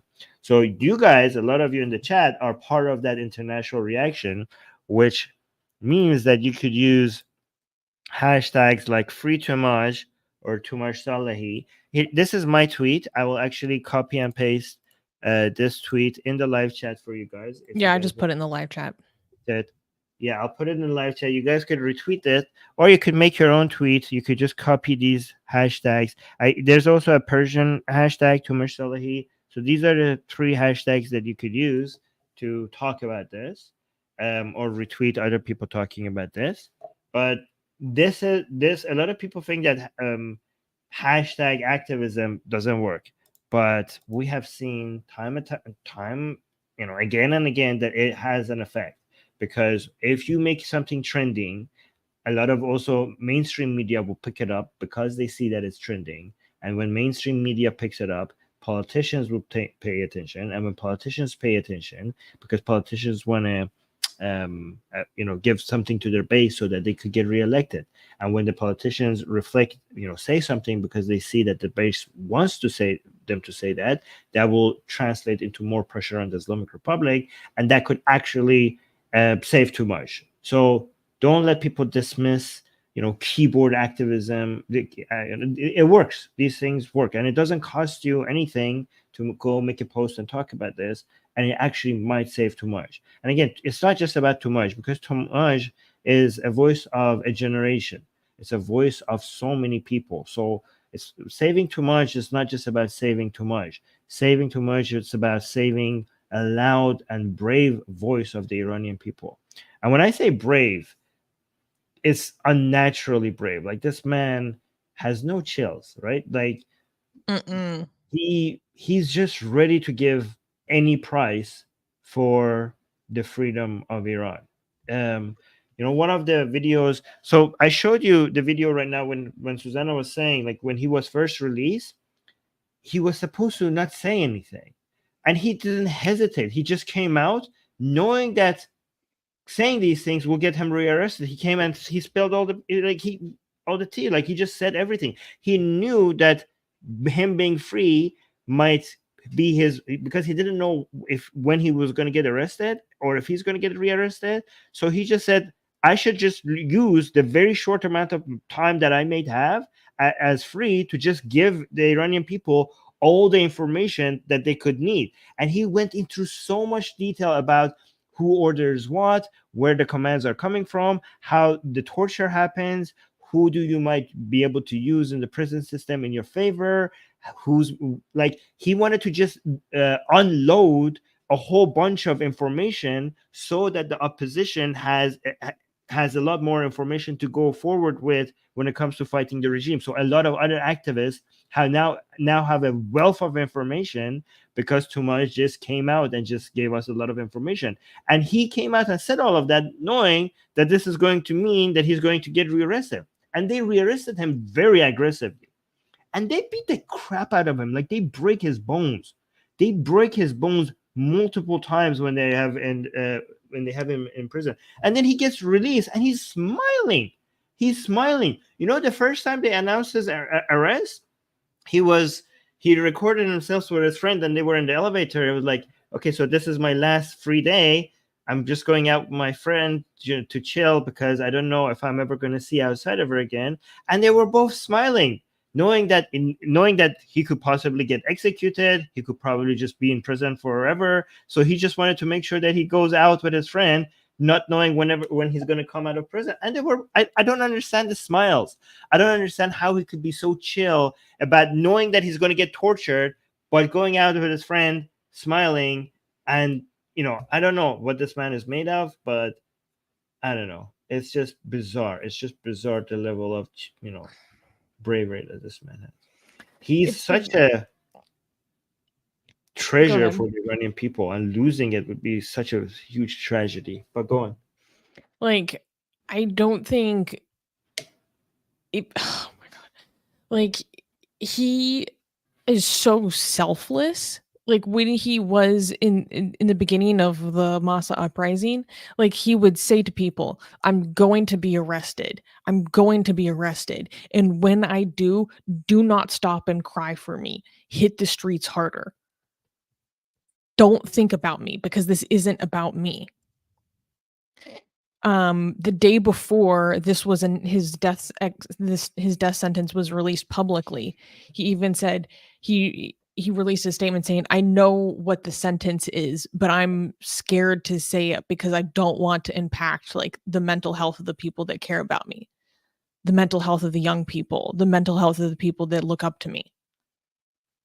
Like, what gets me the most is, like, I've been a fan of this man for years. He's one of my personal heroes. And if you've been following like what he says, his little like motivational things that he'll put out for his fans, or his music, like, for years in his music, he has been rapping and writing about how he will be killed and he will be executed for years. And he has this one song, oh god, where he basically says like noose, like noose, noose, and noose, like, I will kiss you with honor. He didn't noose around his neck.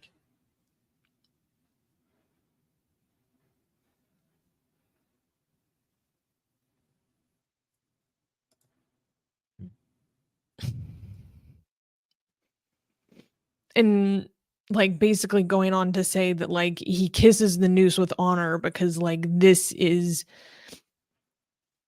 what happens, you know, like to the best of his country. Yes. Yeah, so he thinks that the noose that they will put around his neck is such a sign of honor because the Islamic Republic of Iran has put that around the neck of the best of its people, and he thinks it's such a badge of honor for you to put this around my neck. And I think what really gets to me is like in other songs, one of my favorite songs of his, it's called Bazmande, which means survivor. And he has this lyric where he's saying Bedimiman. So he's saying, give it to me, give it to me, give it to me, give me Iran so I can build it back stronger. Give it to me, give it to me, give it to me, give me Iran so I can restore this country.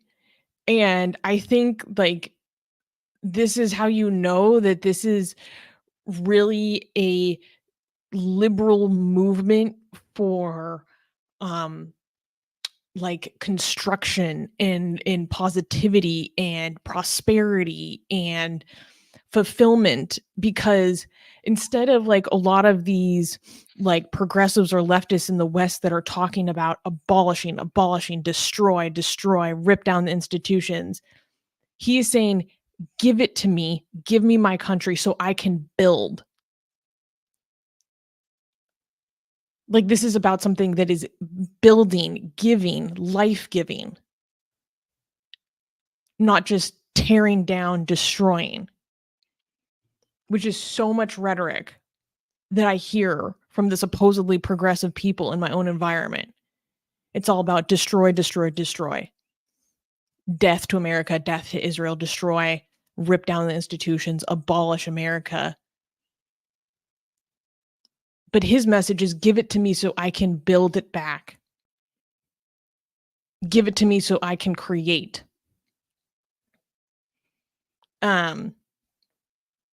So I would really encourage people to go.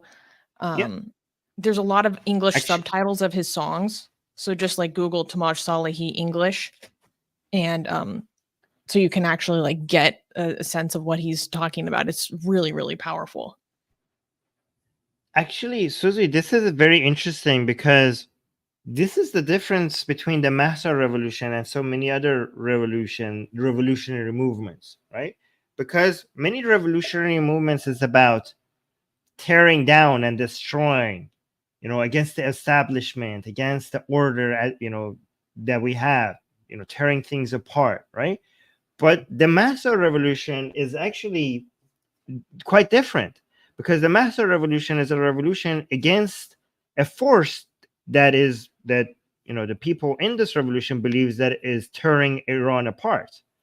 The Islamic Republic of Iran is destroying Iran, is destroying its resources, is destroying its people, is destroying its environment, its wildlife, its water resources, its climate, its relationships with other country, its economy, and it's like torch earth. Like if the Islamic Republic is left to rule over Iran, it's just the understanding is that there will be nothing left for anybody.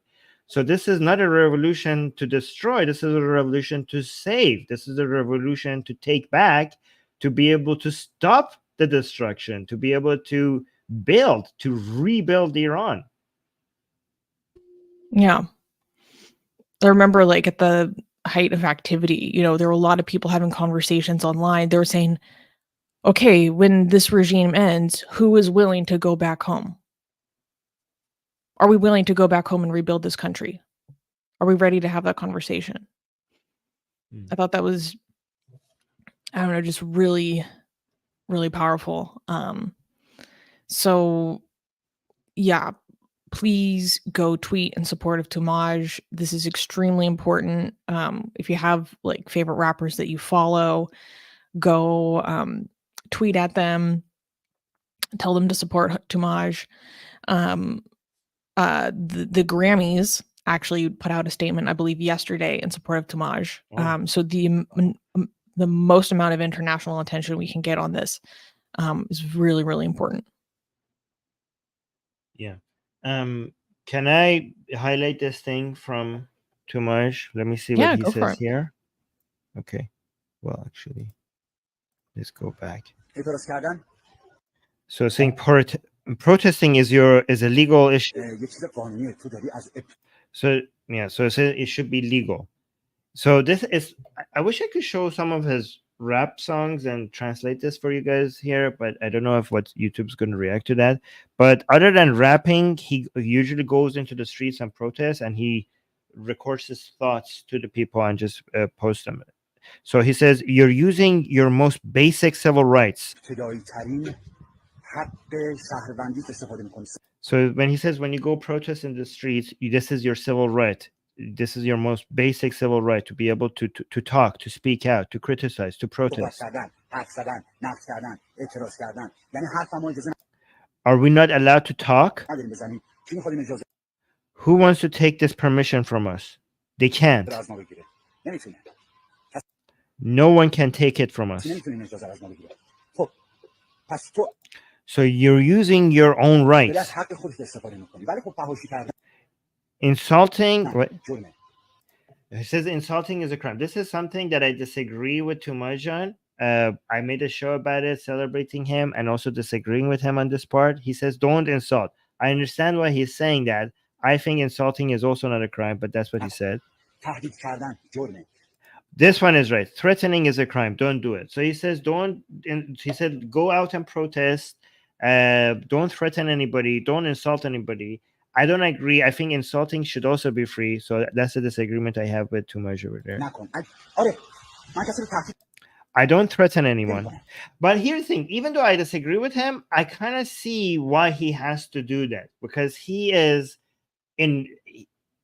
I will mention that disagreement, but Toomaj is working in a lot more sensitive environment, and he has to be a lot more practical when it comes to his activism. I can insult because I live outside of Iran, but again, Toomaj had to be a lot more pragmatic about his activism. But imagine this: this is a person that he's now, you got a sentence for execution, and he is so mild. When it comes to, he just wants you to be able to protest, to speak, and he's even against insulting, and he's getting a death sentence. The person who's coming out and saying, don't even insult, just criticize, just protest, just use your free speech to just tell you why you're against this regime, and even that level of criticism of the regime is not tolerated, and he's supposed to be executed because of how big he is. I said, I don't encourage people to violence. So he's against violence, he's against threats, he's against insulting.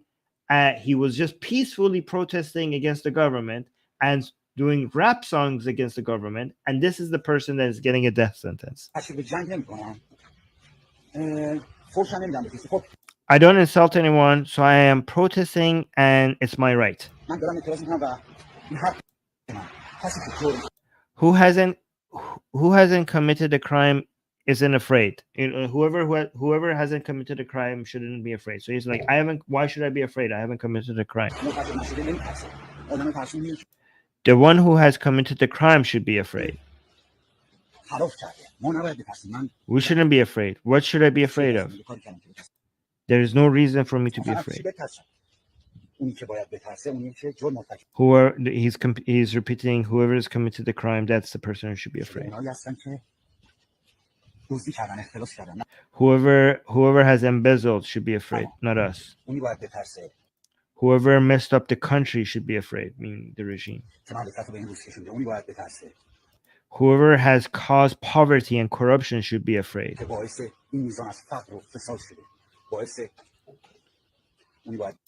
Those who have brought us depression and raised the suicide rate should be afraid.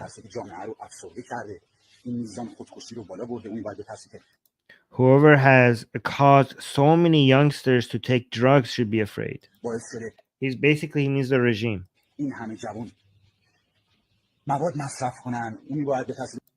Those who have disappointed the society should be afraid. Whoever caused so much migrations from the country should be afraid, like people leaving Iran. Whoever shot the people and gave the order to shoot them should be afraid. They should be afraid. What should be afraid? What should we be afraid of? What should we be afraid of? What should you be afraid of? You are a citizen. I am a citizen. We haven't done anything wrong. We are just talking. Who wants to stop us? Yeah. So I just wanted to see a taste of what he talks about in his activism. Just a little bit. Yeah. Yeah. Whew.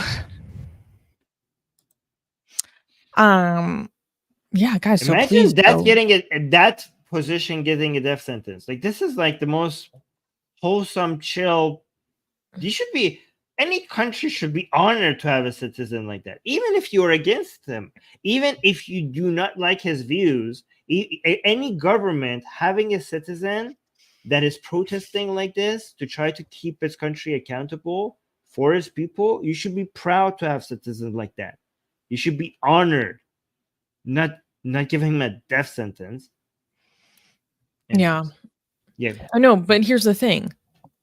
He is an actual threat to the Islamic Republic. His message, his mentality is a genuine threat to them.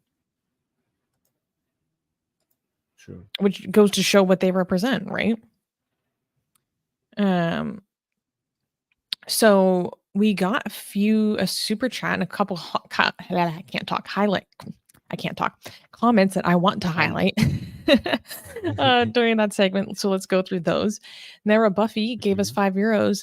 Thank you, saying thank you guys, especially for the news from Iran. Hopefully they will have their freedom soon. Oh, yes, please. Guys, don't forget that the head of the octopus is in Iran, is in Tehran. And once we strike the eye of the octopus, we will see a lot more peace and stability in the Middle East. Because it's not enough to keep fighting the tentacles of the proxies anymore.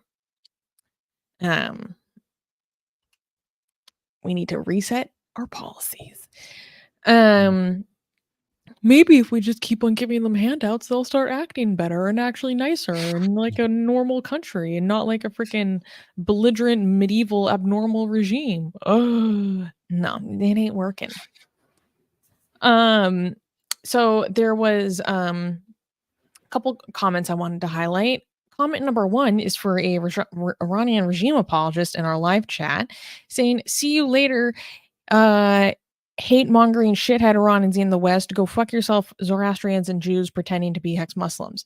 I would just like to say, said that, you are the perfect example of what I tell people you are. So thank you for coming out and just saying it openly with your chest so that people don't have to believe me when I say that these things. We can just show openly that you say it yourself. So thank you for being Exhibit A. You can go take your unbeliever hating, your infidel hating, bigoted ass out of here.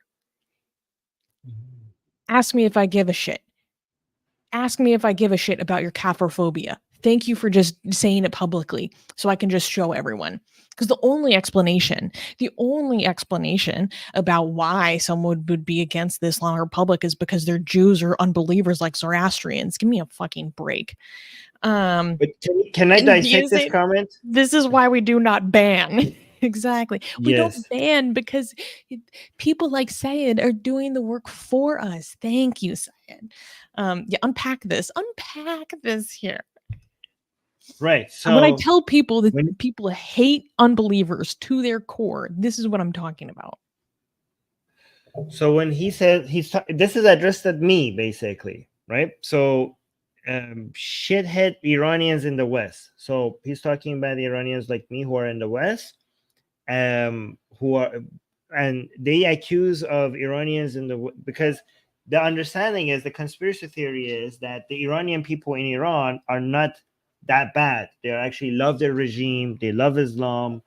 But some of them, a few of them, have been led astray by a bunch of troublemaker Iranians who are in the West, who are sad to be in the West because Iran is such a wonderful place, and they betrayed their own country and they can't come back. And the only way to be able to come back to such a wonderful place, Iran, is to stand up against Islam and the Islamic Republic for the country to fall apart. So maybe that's the only way that we come back. So that's why we support war, because we're just so desperate to leave the West, which is such a horrible place, to come back to Iran, which is such a wonderful place. But because we have betrayed our own country, we can't do that. So that's why we support war, right? And then he says, "Go fuck yourselves, Zoroastrians and Jews pretending to be ex-Muslims." So here the understanding is that people don't leave Islam. We weren't ever Muslim to begin with. We're pretending to be Muslim because it doesn't make sense. Once you become Muslim, you never go back, because Islam is just so beautiful and wonderful, and people don't leave Islam. And then he accuses us of being Zoroastrians and Jews, which is basically an insult to you which shows how he thinks about Zoroastrians and Jews, right? He's calling you, he's insulting you. He's like, you guys are actually Jews and Zoroastrians, and that's an insult. That's being used as an insult. So I just want you to know what these people's mentality is about Zoroastrians and Jews, to use that as an insult.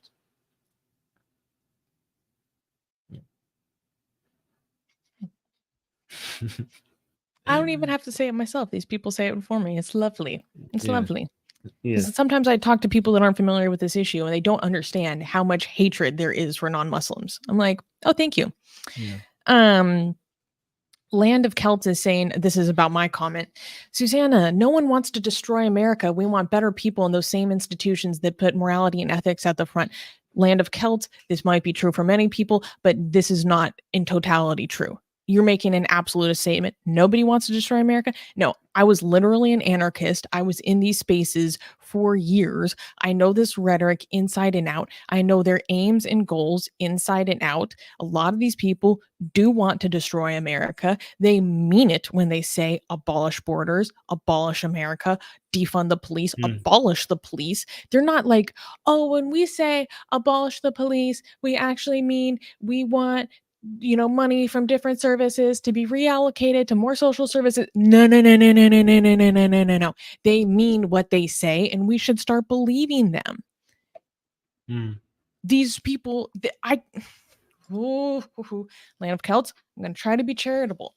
These people mean what the fuck they say. And I know it because I was one of them. And I've been in these spaces. I know how radical they are. I know what they plan. I know how they organize. I know what they want for themselves, what they want for this world.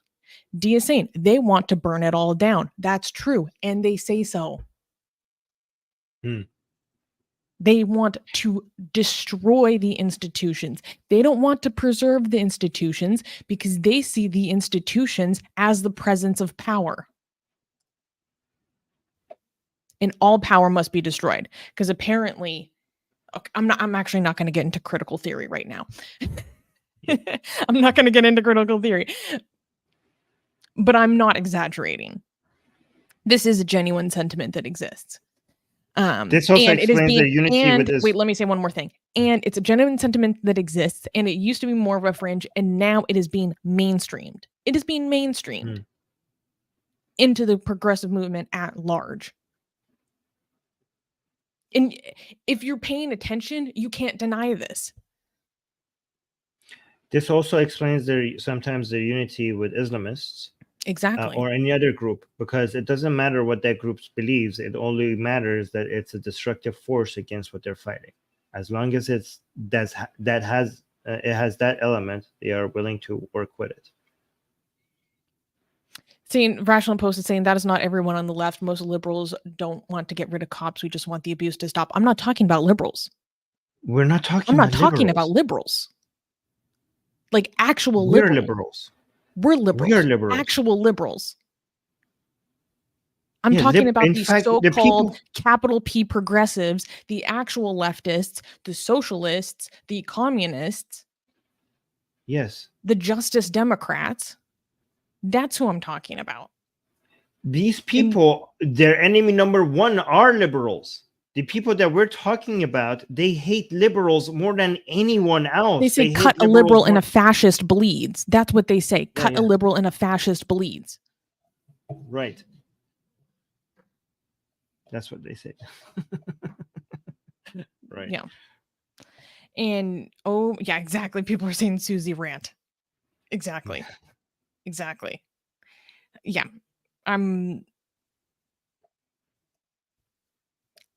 People can't tell me that this isn't like a thing because I literally was this person and I've been in these spaces for years. Can I just do remind people of a categorization that we find more helpful on this channel, right? To us, it's not about a right or left, or to me at least, I don't know if Susie agrees with me, and it's not about conservative or progressive. To us, the line that actually matters is liberal versus illiberal, right? We have liberals on the left and we have liberals on the right. We have illiberals on the left and we have illiberals on the right. We don't care that much, whether you're or not you're right or left. We care that you're liberal. And both sides have their fair share of liberal people, and both sides have their fair share of illiberal people, right? And also, it's not about progressive versus conservative, because there are certain things that we need to keep because they work, we need to conserve, and there are certain things that we need to progress out of because there are better ways of doing things. So whether you should be a progressive or conservatives, I don't see it as a general ideological thing. I see it as a case-by-case thing that we have to evaluate whether something is working or not working for you to be progressive or conservative about that specific thing. All right. So none of those categorizations work. It doesn't mean that much to me. Liberal versus illiberal, we are on the side of liberal. And we think communists are illiberals, woke people are illiberals, on the right, fascists and racist people and homophobes and transphobes, those are the illiberals. Islam is, all religions are illiberal. Hinduism, Islam, Christianity, Judaism, they're illiberal. And liberalism has so many enemies, and they're all coming for it. And our priority is to protect liberal values. Yeah. Yusuf is saying, Susanna, not all leftists are this radical. If that's true, these non-radical leftists are doing a piss poor job making that distinction clear. They seem to be, I guess, spineless cowards who are shamed via struggle sessions by their most belligerent psychos in their movement into shutting the fuck up and get with the program. Don't be a counter-revolutionary or some bullshit. The ones that are not this radical, where are you? Why are you not making yourselves known? Why are you not Well, some of them condemning are. the sheer level of extremism going on? Right. Because broadly, I think that you guys are either fascist. By you guys, I mean like actual socialist, communist leftists are either fascists or cowards, and also straight up mentally ill. I saw someone tweet that the worst impulses of the left are explained as genuine mental illness, and the worst impulses of the right are explained by genuine mental retardation. I was like, honestly, that's not too far. Can I clarify something here? All right. So the term, I think there's a source of confusion. Let me know when you're done laughing at this, so I can talk. Oh, I'm done. Okay. All right, Susie, let's be clear about something.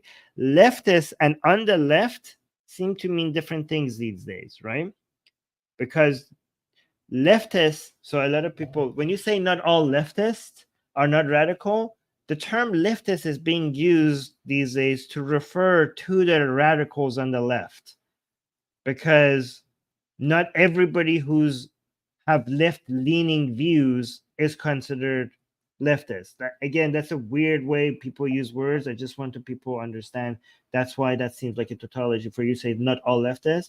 I think your understanding of leftist is that anybody that has any left-leaning views. Me and Susie have left-leaning views, right? We don't consider ourselves leftist, even though on many issues we are on the left. So just clarifying that. Is that accurate, Susie, for you to? Yeah.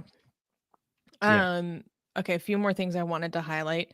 Shami gave us another super chat saying, Susanna, love the term caphorophobia. It's a real thing, and it is a sickness. If you know what I'm referencing when I say that, please tell me in the live chat. And I loved this comment saying, Armin is an agent of Mossad. He is a shame on atheism. No, but Armin wishes that he was an agent of Mossad. Genuinely. So, like, literally, actually, not a joke. If anyone knows how to get Armin into the Mossad, please contact us. Because that's his dream. Yes. I'm actually talking. This might be finally my way in. I have managed to be in touch with a speaker of the Israeli government, and he has agreed to come to our show. on the Persian show. So maybe now I'm finally getting in touch with, officials from the Israeli government. So we'll see. We'll see how this goes. Armin is going to get One day. in, and he is going to subvert the Islamic Republic, guys. That's the goal. Yes. That's the goal. Yes. One day. I'm not part of Mossad yet, but one day. That's the dream. Mm-hmm. Yes. Unicorn is saying Sue's for president and Armin for prime minister. It will happen. Yes. Can you imagine? People are like, Susanna, literally, you need to run for office. I'm like, can you imagine what would happen if I tried to run for campaign? Like my public record? Are you kidding me? Okay, Susie. Here's the thing. I know this is. Can I just do it? Okay, so here's what's going to happen. Okay, me and Susie will run for government. Okay, but which government? At some point. Okay. What I think is going to happen, I know Susie hates it when I go into futurism and stuff. I think that the concept of nation state one day is going to be replaced by a new concept called a network state, right? Because nation states are bounded by geography. And I think that in the future, that is going to be limitations on the way we could do government. So the future of humanity and organizing politics, I think, is going to be based on network states rather than nation states. And something is going to replace liberalism at that point to represent this new reality, right? And most of lived reality is going to be off of not based on geography. It's going to be on the internet, online and stuff like that, right? So based on that, I think we could, again, I know this sounds just like this childhood dreaming and stuff like that, okay? Childish dreaming and stuff like that, okay? So I know it's I'm just thinking out loud. Atheist Republic could one day be a network state, so which is not bound by geography. So if we evolve into becoming network states, we could turn Atheist Republic into a network state with its own citizens and its own state and its own government, and I would be willing to run for that government, as a position to. I don't know. Would you run? Would you take part in elections if we ever managed to turn Atheist Republic into a network state? No, I don't know. Susie doesn't like it when I go into futuristic stuff. Yeah, that's not true. That's not entirely true. No, we have people saying I'd be a citizen. Yes, we will have actual citizens. We joke about citizens of Atheist Republic. I think one day we could get us to a place where we have actual citizens of Atheist Republic in this new concept of a network state. Yeah. I will be running for Empress of the Universe. I don't think that's an elected position. Oh, that Sayed guy is still here. That IRG, that pro regime guy. Hilarious. Anyways, so can we clap for the next news? Ay, this is no bueno. No bien. No? No. Well, okay, fine. No clapping then. Next news. Okay, next news. Oh, I just clapped. Whatever. Iraq criminalizes homosexuality with 15 years in prison. So we were going to cover this story, and then there was an update to it literally yesterday. So I had to adjust the news segment a little bit. But in a devastating blow to LGBT rights, Iraq's parliament has passed a law making same-sex relationships punishable by up to 15 years in prison. The amendments to the 1988 anti-prostitution law, approved by 170 of 329 lawmakers, also enables courts to sentence transgender people to 3 years in jail, codifying discrimination that had previously been carried out through vague morality laws. While an earlier draft had proposed the death penalty for homosexuality, which was what we were going to originally cover, the new provisions still represent a, quote, horrific development and attack on human rights, according to Human Rights Watch's Sarah Sandbar. The law sets a minimum 7-year sentence for promoting same-sex relationships and 1 to 3 year terms for men who intentionally act like women. Quote, Iraq has effectively codified into law the discrimination and violence members of the LGBT community have been subjected to with absolute impunity for years, lamented Amnesty International's Rizal Salehi.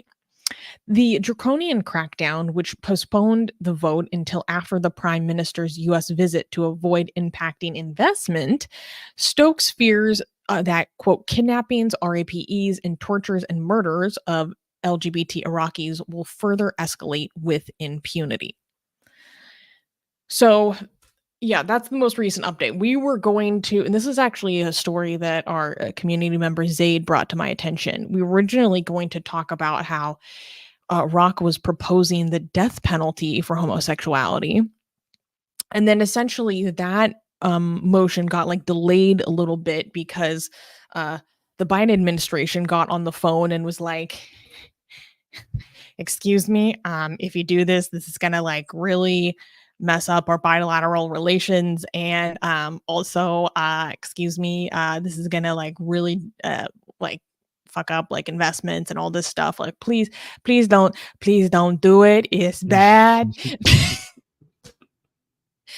And so then it was amended to, you know, just a casual 15 years in prison. So I guess the good news is that, you know, it's not the death penalty for being gay. Instead, it's just the 15 years, but it's still a freaking nightmare. So here's some more details. The new amendments enable courts to sentence people to between 10 to 15 years in prison. And they also set a minimum 7-year sentence for promoting same-sex relationships and sentences ranging from 1 to 3 years for men who intentionally act like women. The amended law makes biological sex change based on personal desire and inclination a crime and punishes transgender people and doctors who perform gender reassignment surgery with up to 3 years in prison. The amendments also ban organizations that promote homosexuality and punish wife swapping with a prison sentence of 10 to 15 years. Now, I don't know what this wife swapping is about. Like, wife swapping. You mean swinging? Is this a thing against swingers? Yes, swinging. Why are swingers catching strays in this in this cultural I'm like, is this actually about swingers or open relationships, or is this code for something else? I don't know, but No, apparently I think it's wife swinging. swapping is, yeah, so if you're part of the pineapple lifestyle, don't go to Iraq. Random little collateral damage right there. But basically, the lawmakers who are passing this and pushing for this are saying that this is like a preventative measure to protect society from these acts. We need to protect like the Iraqi like national identity, our morals, our cultural norms, all this stuff. So it's you know, that very consistent rhetoric that we always see when there's anti-LGBT legislation across the world, which is like we need to defend basically our national identity. Because apparently some girls kissing girls is gonna break the Iraqi spirit. I don't know. It's insane. Yeah,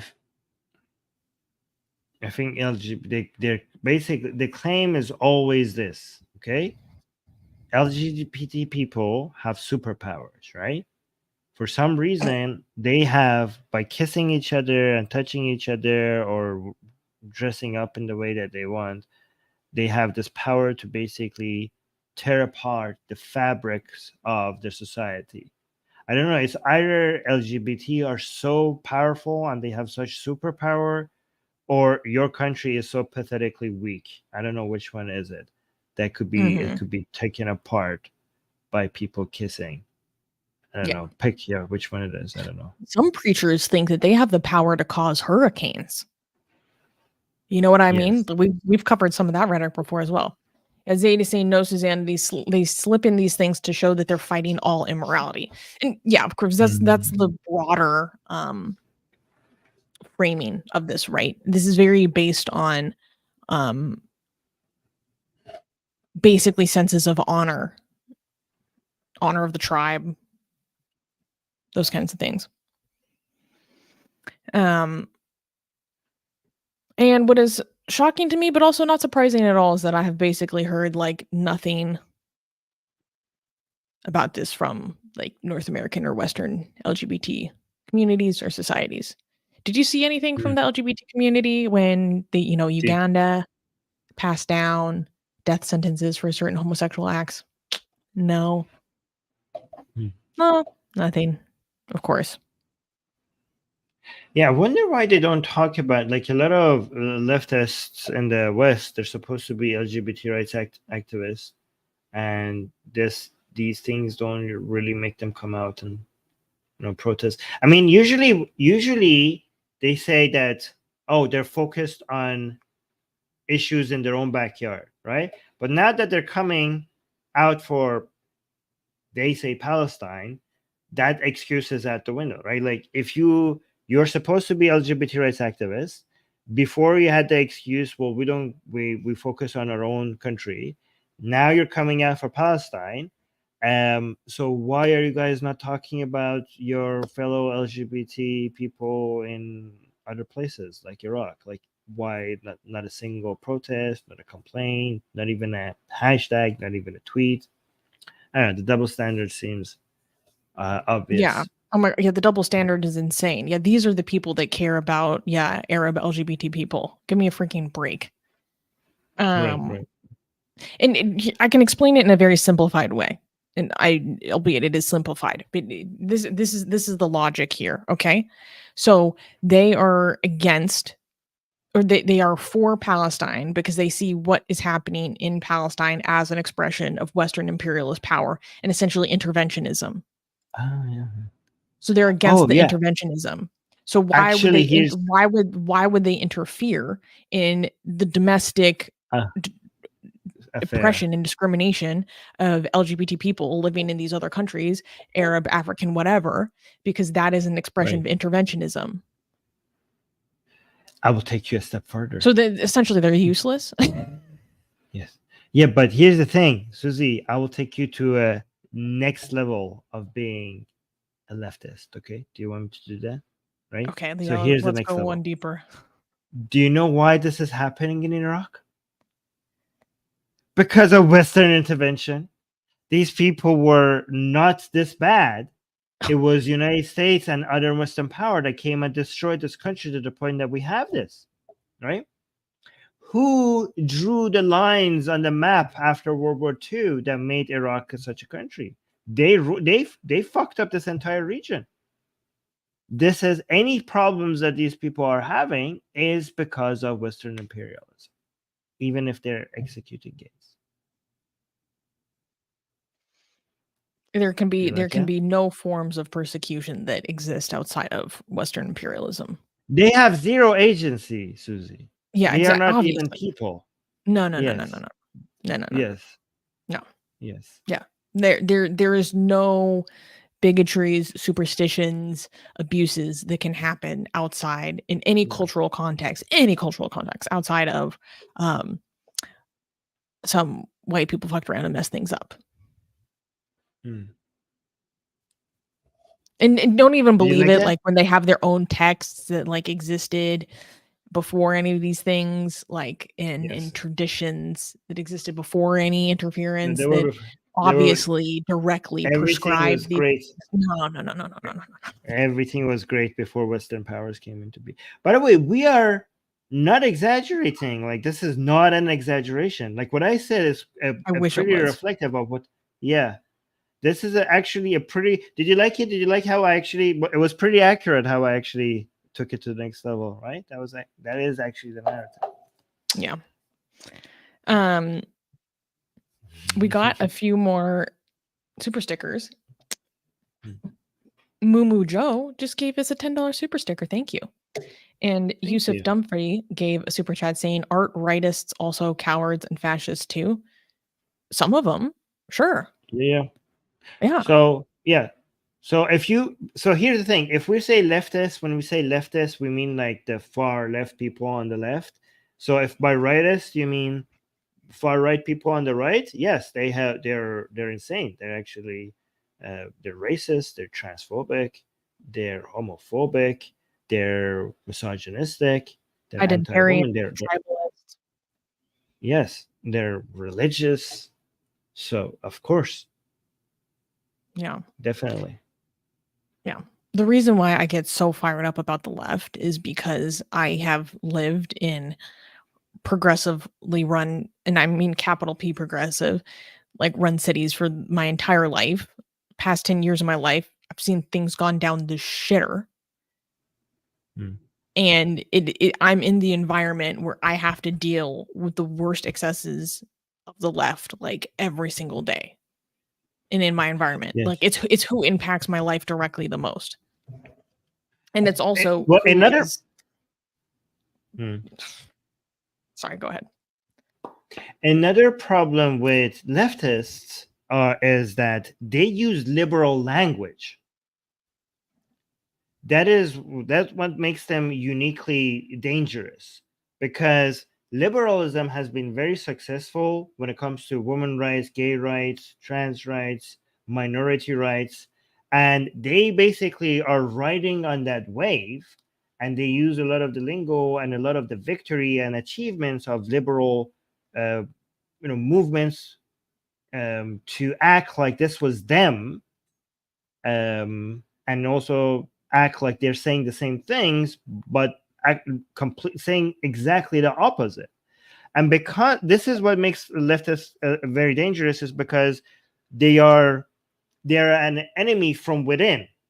Like I think like Islam, Christianity, far right, these are enemies that are coming for liberalism from outside, but leftism is kind of like a corruption from within, from inside the house, and it corrupts liberal movements. And because a lot of liberals cannot tell the difference, a lot of liberals want more equality for people, they want more freedom for people, they want for a lot of more rights from people, and they look at a lot of these woke people, a lot of these far right people, far left people, and they think like, oh, they are saying the same things and they're one of us, and they start endorsing them.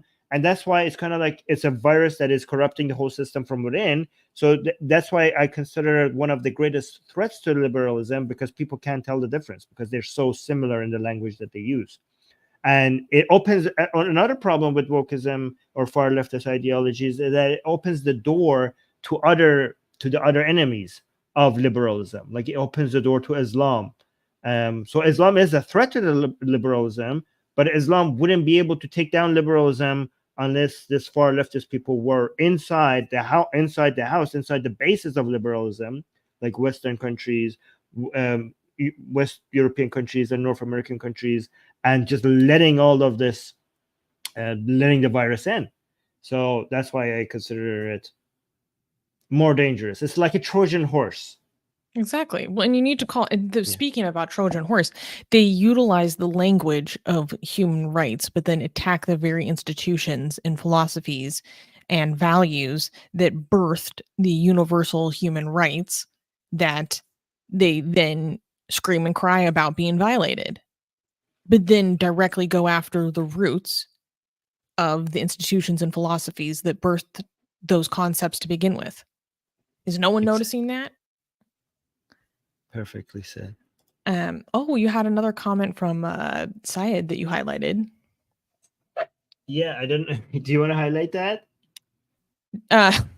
Yes. Syed, you Iranians in the West, sold out bastards. What, to put Islam and Muslims down? You are 2 generations behind. Muslims are here to stay and enjoying a lawful, peaceful life. Don't spread hate. Stay warned.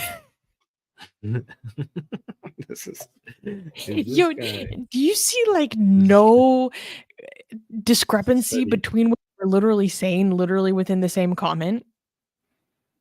I don't know. It's funny. We're living peacefully, but stay warned. What? Okay. Okay, I kind of like this guy. I hope he stays around. Yeah, this is entertaining. Yeah.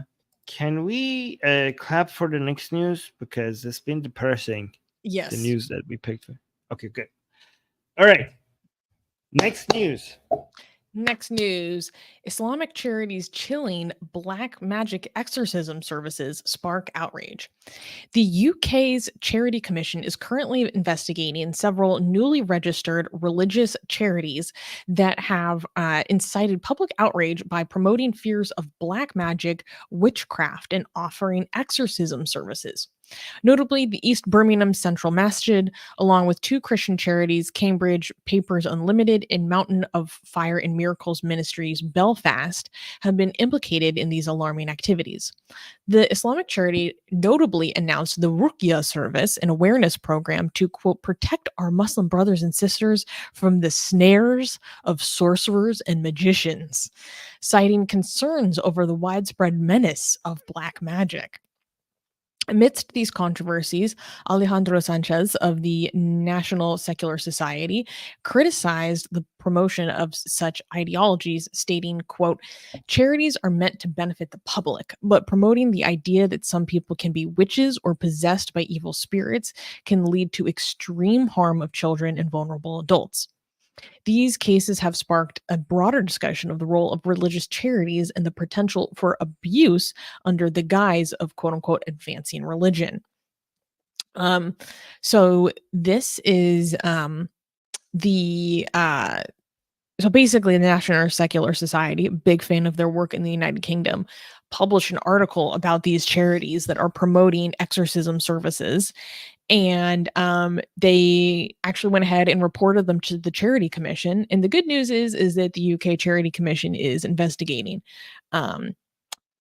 Frankly, I have not been impressed by the history and record of the UK Charity Commission in basically how they have allowed extremely divisive, extremist, anti-Semitic, and homophobic masjids to continue working, even though they explicitly have people representing the psychotic TLP coming and giving speeches in their mosques and importing them to the UK, and then still allowing them to maintain their charitable status, even though they openly call for the deaths of blasphemers. So I'm not impressed by their record and what they do when they do these reviews. That being said, they are being investigated. But a lot of people don't know that there is a genuine belief of exorcisms and black magic and sorcery that does exist within Islam. And these exorcisms are called ruqyas. There's a lot of instances across religions, frankly, of people being killed, essentially tortured or abused to death in exorcism services.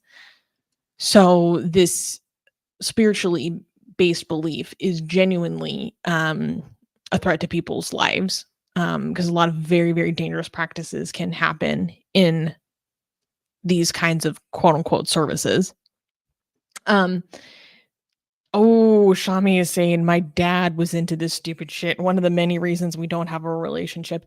It's true. Like, I have friends living in the UK and their parents genuinely believe that the reason why their children are ex-Muslims is because they're possessed by demons.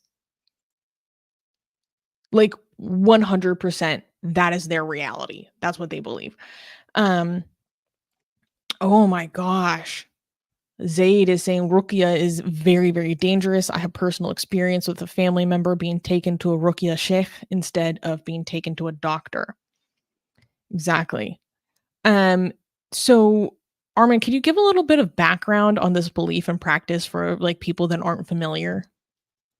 Yeah, I was actually looking for the hadith of Muhammad, because I know Muhammad in Islamic, it's in the Ravayat, in the stories of Muhammad, within official stories of Muhammad within Islam, we have hadith that Muhammad was cursed. Like somebody did a magic on him, but they used a magic charm which was hidden in a well. So Muhammad got very, very ill, And I think God came and told him how this charm, where was this charm? There was a hair left on Muhammad's hair comb, and some other objects that were hidden in a well, like a charm. And I think Angel Gabriel came and told Muhammad. Let me actually read this. Yeah, the prophet suffered from a magic, but praise received a dream or a visit from Gabriel to tell him what to do. In the end, the curse was removed from God's power. Yeah, so Muhammad was cursed. He got very ill. Then Gabriel, the angel Gabriel, came told Muhammad that, yeah, so there's a hair in your comb. I think that you need to remove that. And also there's some other items, there are some charms that somebody made against you, and they put it in a well. And I think if I remember that this correctly, they went and dug it, like took it out. I think it was a knot or something. So this, like, basically within Islamic doctrine, all of these like charms and black magic and the evil eye, it's not something that is being added to Islam. It is a fundamental part of Islamic belief. Like, it's within Islamic belief. So if you're a Muslim, you cannot be like, yeah, I'm Muslim, but I don't believe in black magic or evil eye and stuff, like, because it's literally within Islamic doctrine that you have to believe that, like, unless you want to dismiss the entirety of the Hadith collections, which is hard to do for Muslims. So yeah, this is part of Islam. How is this? What are these cars? Are they, like, I thought these are like, this is images that the National Secular Society put as examples of what is on this quote unquote charity's website. This is literal imagery for how they were advertising their exorcism services. so you click on it. So one of them says black magic, and it has a voodoo doll with some needles. And the next one says evil eye, and it's a man that is Like- underground, Like passed out on a like carpet or passed out something. or something. And then another one has jinn position, and it seems like a shadow on a door. Right? That's pretty scary. Like, here's the thing. This is abuse. This is taking advantage of people, because your religion tells you that these things are real and it could happen to you. So, and these are things that are around us. Like evil eye is something that is around us. People could curse you. There are jinns around that could possess you. And guess what? We can predict you with a low price of I don't know how much. So this is religiously protected scam and a religiously protected abuse. Again, if you want to criminalize this, technically you're criminalizing Islamic belief, because it is like, how could you imagine if you're a government that wants to say like religious practices and religious beliefs are protected? Well, within our belief system, we have black magic, we have jinn position. So that's why religion makes fighting abuse and scams so difficult, because how could you criminalize something that is part of a religion and you also have freedom of religion as a standard within your country? That's why religion makes things like this so complicated. Mm-hmm. Yeah. And Shami is actually bringing up a good point now with responding to some BS Syed was saying in the chat, saying there's no way to have a strong desire to stay out of Islam due to common sense, decency, rationality, etc. So this is actually a good point. A lot of people genuinely believe that there is no way that within your own faculties, you would choose to leave the perfect framework of life known as Islam. There is no rational, conceivable, logical way in which you would purposefully make that decision. The only explanation that you would leave the perfection of Islam is that you have been possessed. Or you never were a Muslim. Yeah. That's a genuine belief. Yeah, it's for it's many wild. years, when I told people I'm an ex-Muslim, they're like, when ex-Muslims was not a thing, people were like, at first, like when it wasn't that common for people to be ex-Muslim, like years ago, when you told people I left Islam, people looked at you like, what is that? Like, that's impossible. Exactly. It's genuinely impossible. There are two things. Like, this was a widespread belief when I was a kid, when I was like among people. There's two beliefs. First of all, once you're a Muslim, there is no way that you will ever even consider leaving Islam, because Islam is just so perfect that it makes sense. Also, there's another belief that matches this one. There was also the belief that anybody who actually understands Islam will become Muslim immediately, because it's just so obvious that this is the way, that nobody who understands, who hears the message of Islam, would not become a Muslim, right? So throughout these years, so intrinsically true. Then when Yes. presented with it, when invited to come to Islam, you will accept. Yes. So throughout these years, where back then this was shocking for people to even announce that they're ex-Muslims, but throughout the years they come up with explanations for why people are leaving Islam. First is they never were Muslim. Two, they're in the hearts of hearts, they know that Islam is the way, but these are such evil people that are just rebelling against God because, I don't know, because they want to sin or something. Jinn position is one of them. But the most common one is that there's no way that you're an ex-Muslim. If you say that you left Islam, it could only be because you were actually never a Muslim. That's the most common thing that they say. Yeah, and this is not like a uncommon thing. Like, you can see like prominent preachers like Daniel Hakikaju like talking about like people being possessed, the works of Shaitan. There's so many hilarious videos of British Dawa boys like talking about jinn possession. Like, and there's so many different things that you can be possessed by a jinn for doing. Oh crap, I can't remember it. There's this hilarious video of this one guy, I can't remember his name, but he's talking about how you can be possessed by a jinn because of like different ways of having sex, or like if you Oh. masturbate or something, like there, or If you're temptation. naked. Yes, that was okay. Can you explain? This was There are women, there are Muslim women who shower with their clothes on because they're told that if they are naked, jinns will get horny and they will get possessed. There are so many recommendations to women, for women especially, to not sleep naked. Never be naked, basically. Never be naked. because you'll Because be RAP'd by a jinn. yes, there are men, I'm not kidding, who are afraid that when they are peeing, when they take their dicks out, a jinn might see it and get horny and possess them. At that just a few seconds that their dicks are out. So was the only alternative just to piss your pants? I no, wear diapers, I guess.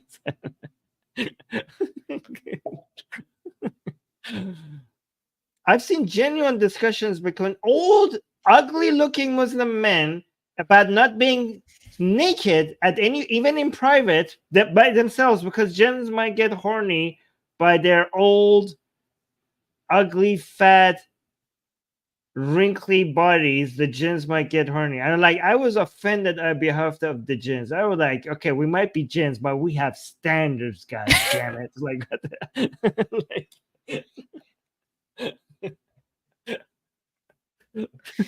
And it's also really dangerous because a lot of people have their actual mental health struggles attributed to jinns. Right. I mean, that's the whole And point it's of, very, very yeah. dangerous to like people who are if as little as like struggling with like standard depression and anxiety and panic disorders, to as far as like actual psychosis, like jinns, you're possessed. And people don't get help. I've had so many friends talk about how they were seeking mental health help and their family is like, oh yeah, we'll just go talk to the sheikh about how you're possessed. They're like, no, I have major depressive disorder.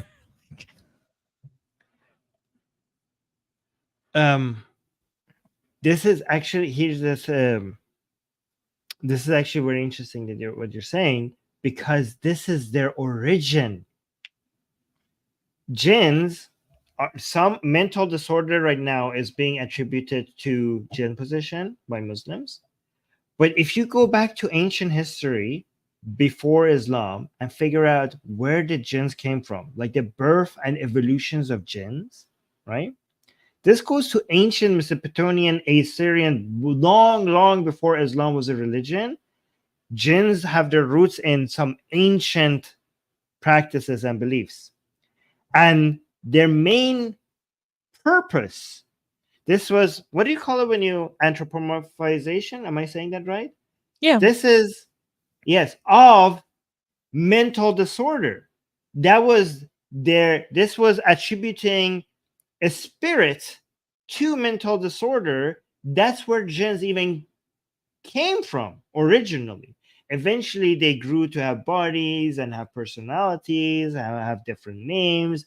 And they had celebrities. We have famous jinns. We have less famous jinns. They have different goals and missions. But originally, if you go back to really ancient Mesopotamian religions and practices, the things that eventually evolved into jinns were basically an explanation. You know how you give some spirit to the river, a spirit to the mountain, a spirit to like an identity to the forest. This was kind of giving an identity to mental disorders. And eventually these things became, a whole group of people, that have names and everything. But Yeah, and we and see that's this why, across cultures. It's an early attempt to try to explain these different cognitive experiences that people can have. right. And also, this is why Majnun, which is used as the same root letters as jinn, means insane, right? The word Majnun that comes from jinn means insane. Oh, that's so interesting. And that's why the story of Layli and Majnun, the love story between Layli and Majnun, right? The guy in the Majnun, he's madly in love. So his name Majnun is basically the same as the jinn. Yeah. I learned something today. Right. Wow. Right. Oh, Cool. by the way, guys, there are 900 people watching right now, 240 on YouTube, 664. Can we get 2 more on Twitter to make this right? 664 on Twitter. Guys, people on Twitter, come subscribe to us on YouTube and watch us on YouTube, please, and subscribe. And because we're trying to get our YouTube channel growing.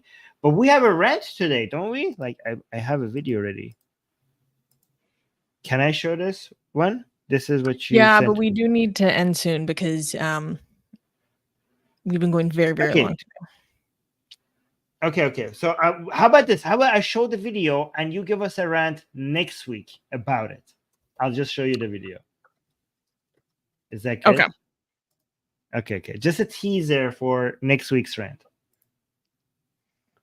So the caption says American universities have become Islamic caliphates, right? So this is what Which I university think is an this? exaggeration. Let me be clear. Yes. Yeah, that's an exaggeration.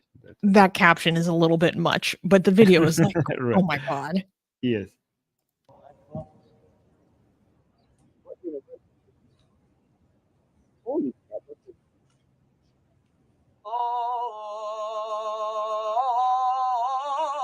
Is that a white guy?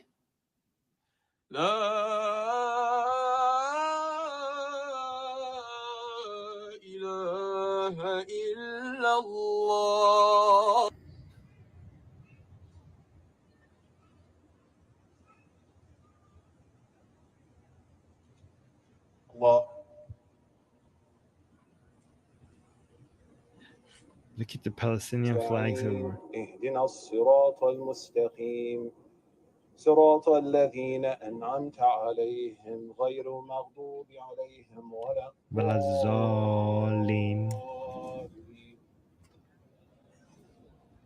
That was the الله Fatah. لا إله إلا هو الحي القيوم لا تأخذه سنة ولا نوم.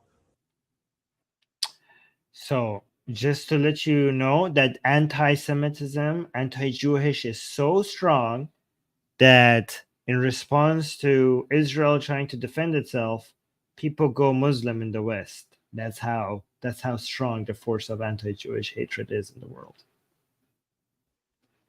Oh yeah, but some ex-Muslims in the chat. No, That was a Shuvo. U.S. university. This is happening in a lot more places. So this is going to be next week's rant. No, let me tell you why Shuvo is triggered. It's because his family literally survived the Hindu genocide committed by the East Pakistani forces upon Bangladesh. Like, okay, miniature rant. People need to understand a lot of these American university students are LARPing. They don't know what they're doing. They don't know what this represents, and they don't understand that there are fascists around the world literally coming in their pants, looking at these images, just exploding over the Islamic domination of it all. Yes. Yeah. Yep. All right. So we have 2 super chats. And then, lovely. guys, don't forget, before we read the super chats, guys, please like the stream before you leave. So many people are watching right now. We need you guys to like the stream so more people watch, okay? End up seeing this content on our channel grows. But let's do the super chats and then we can end the show.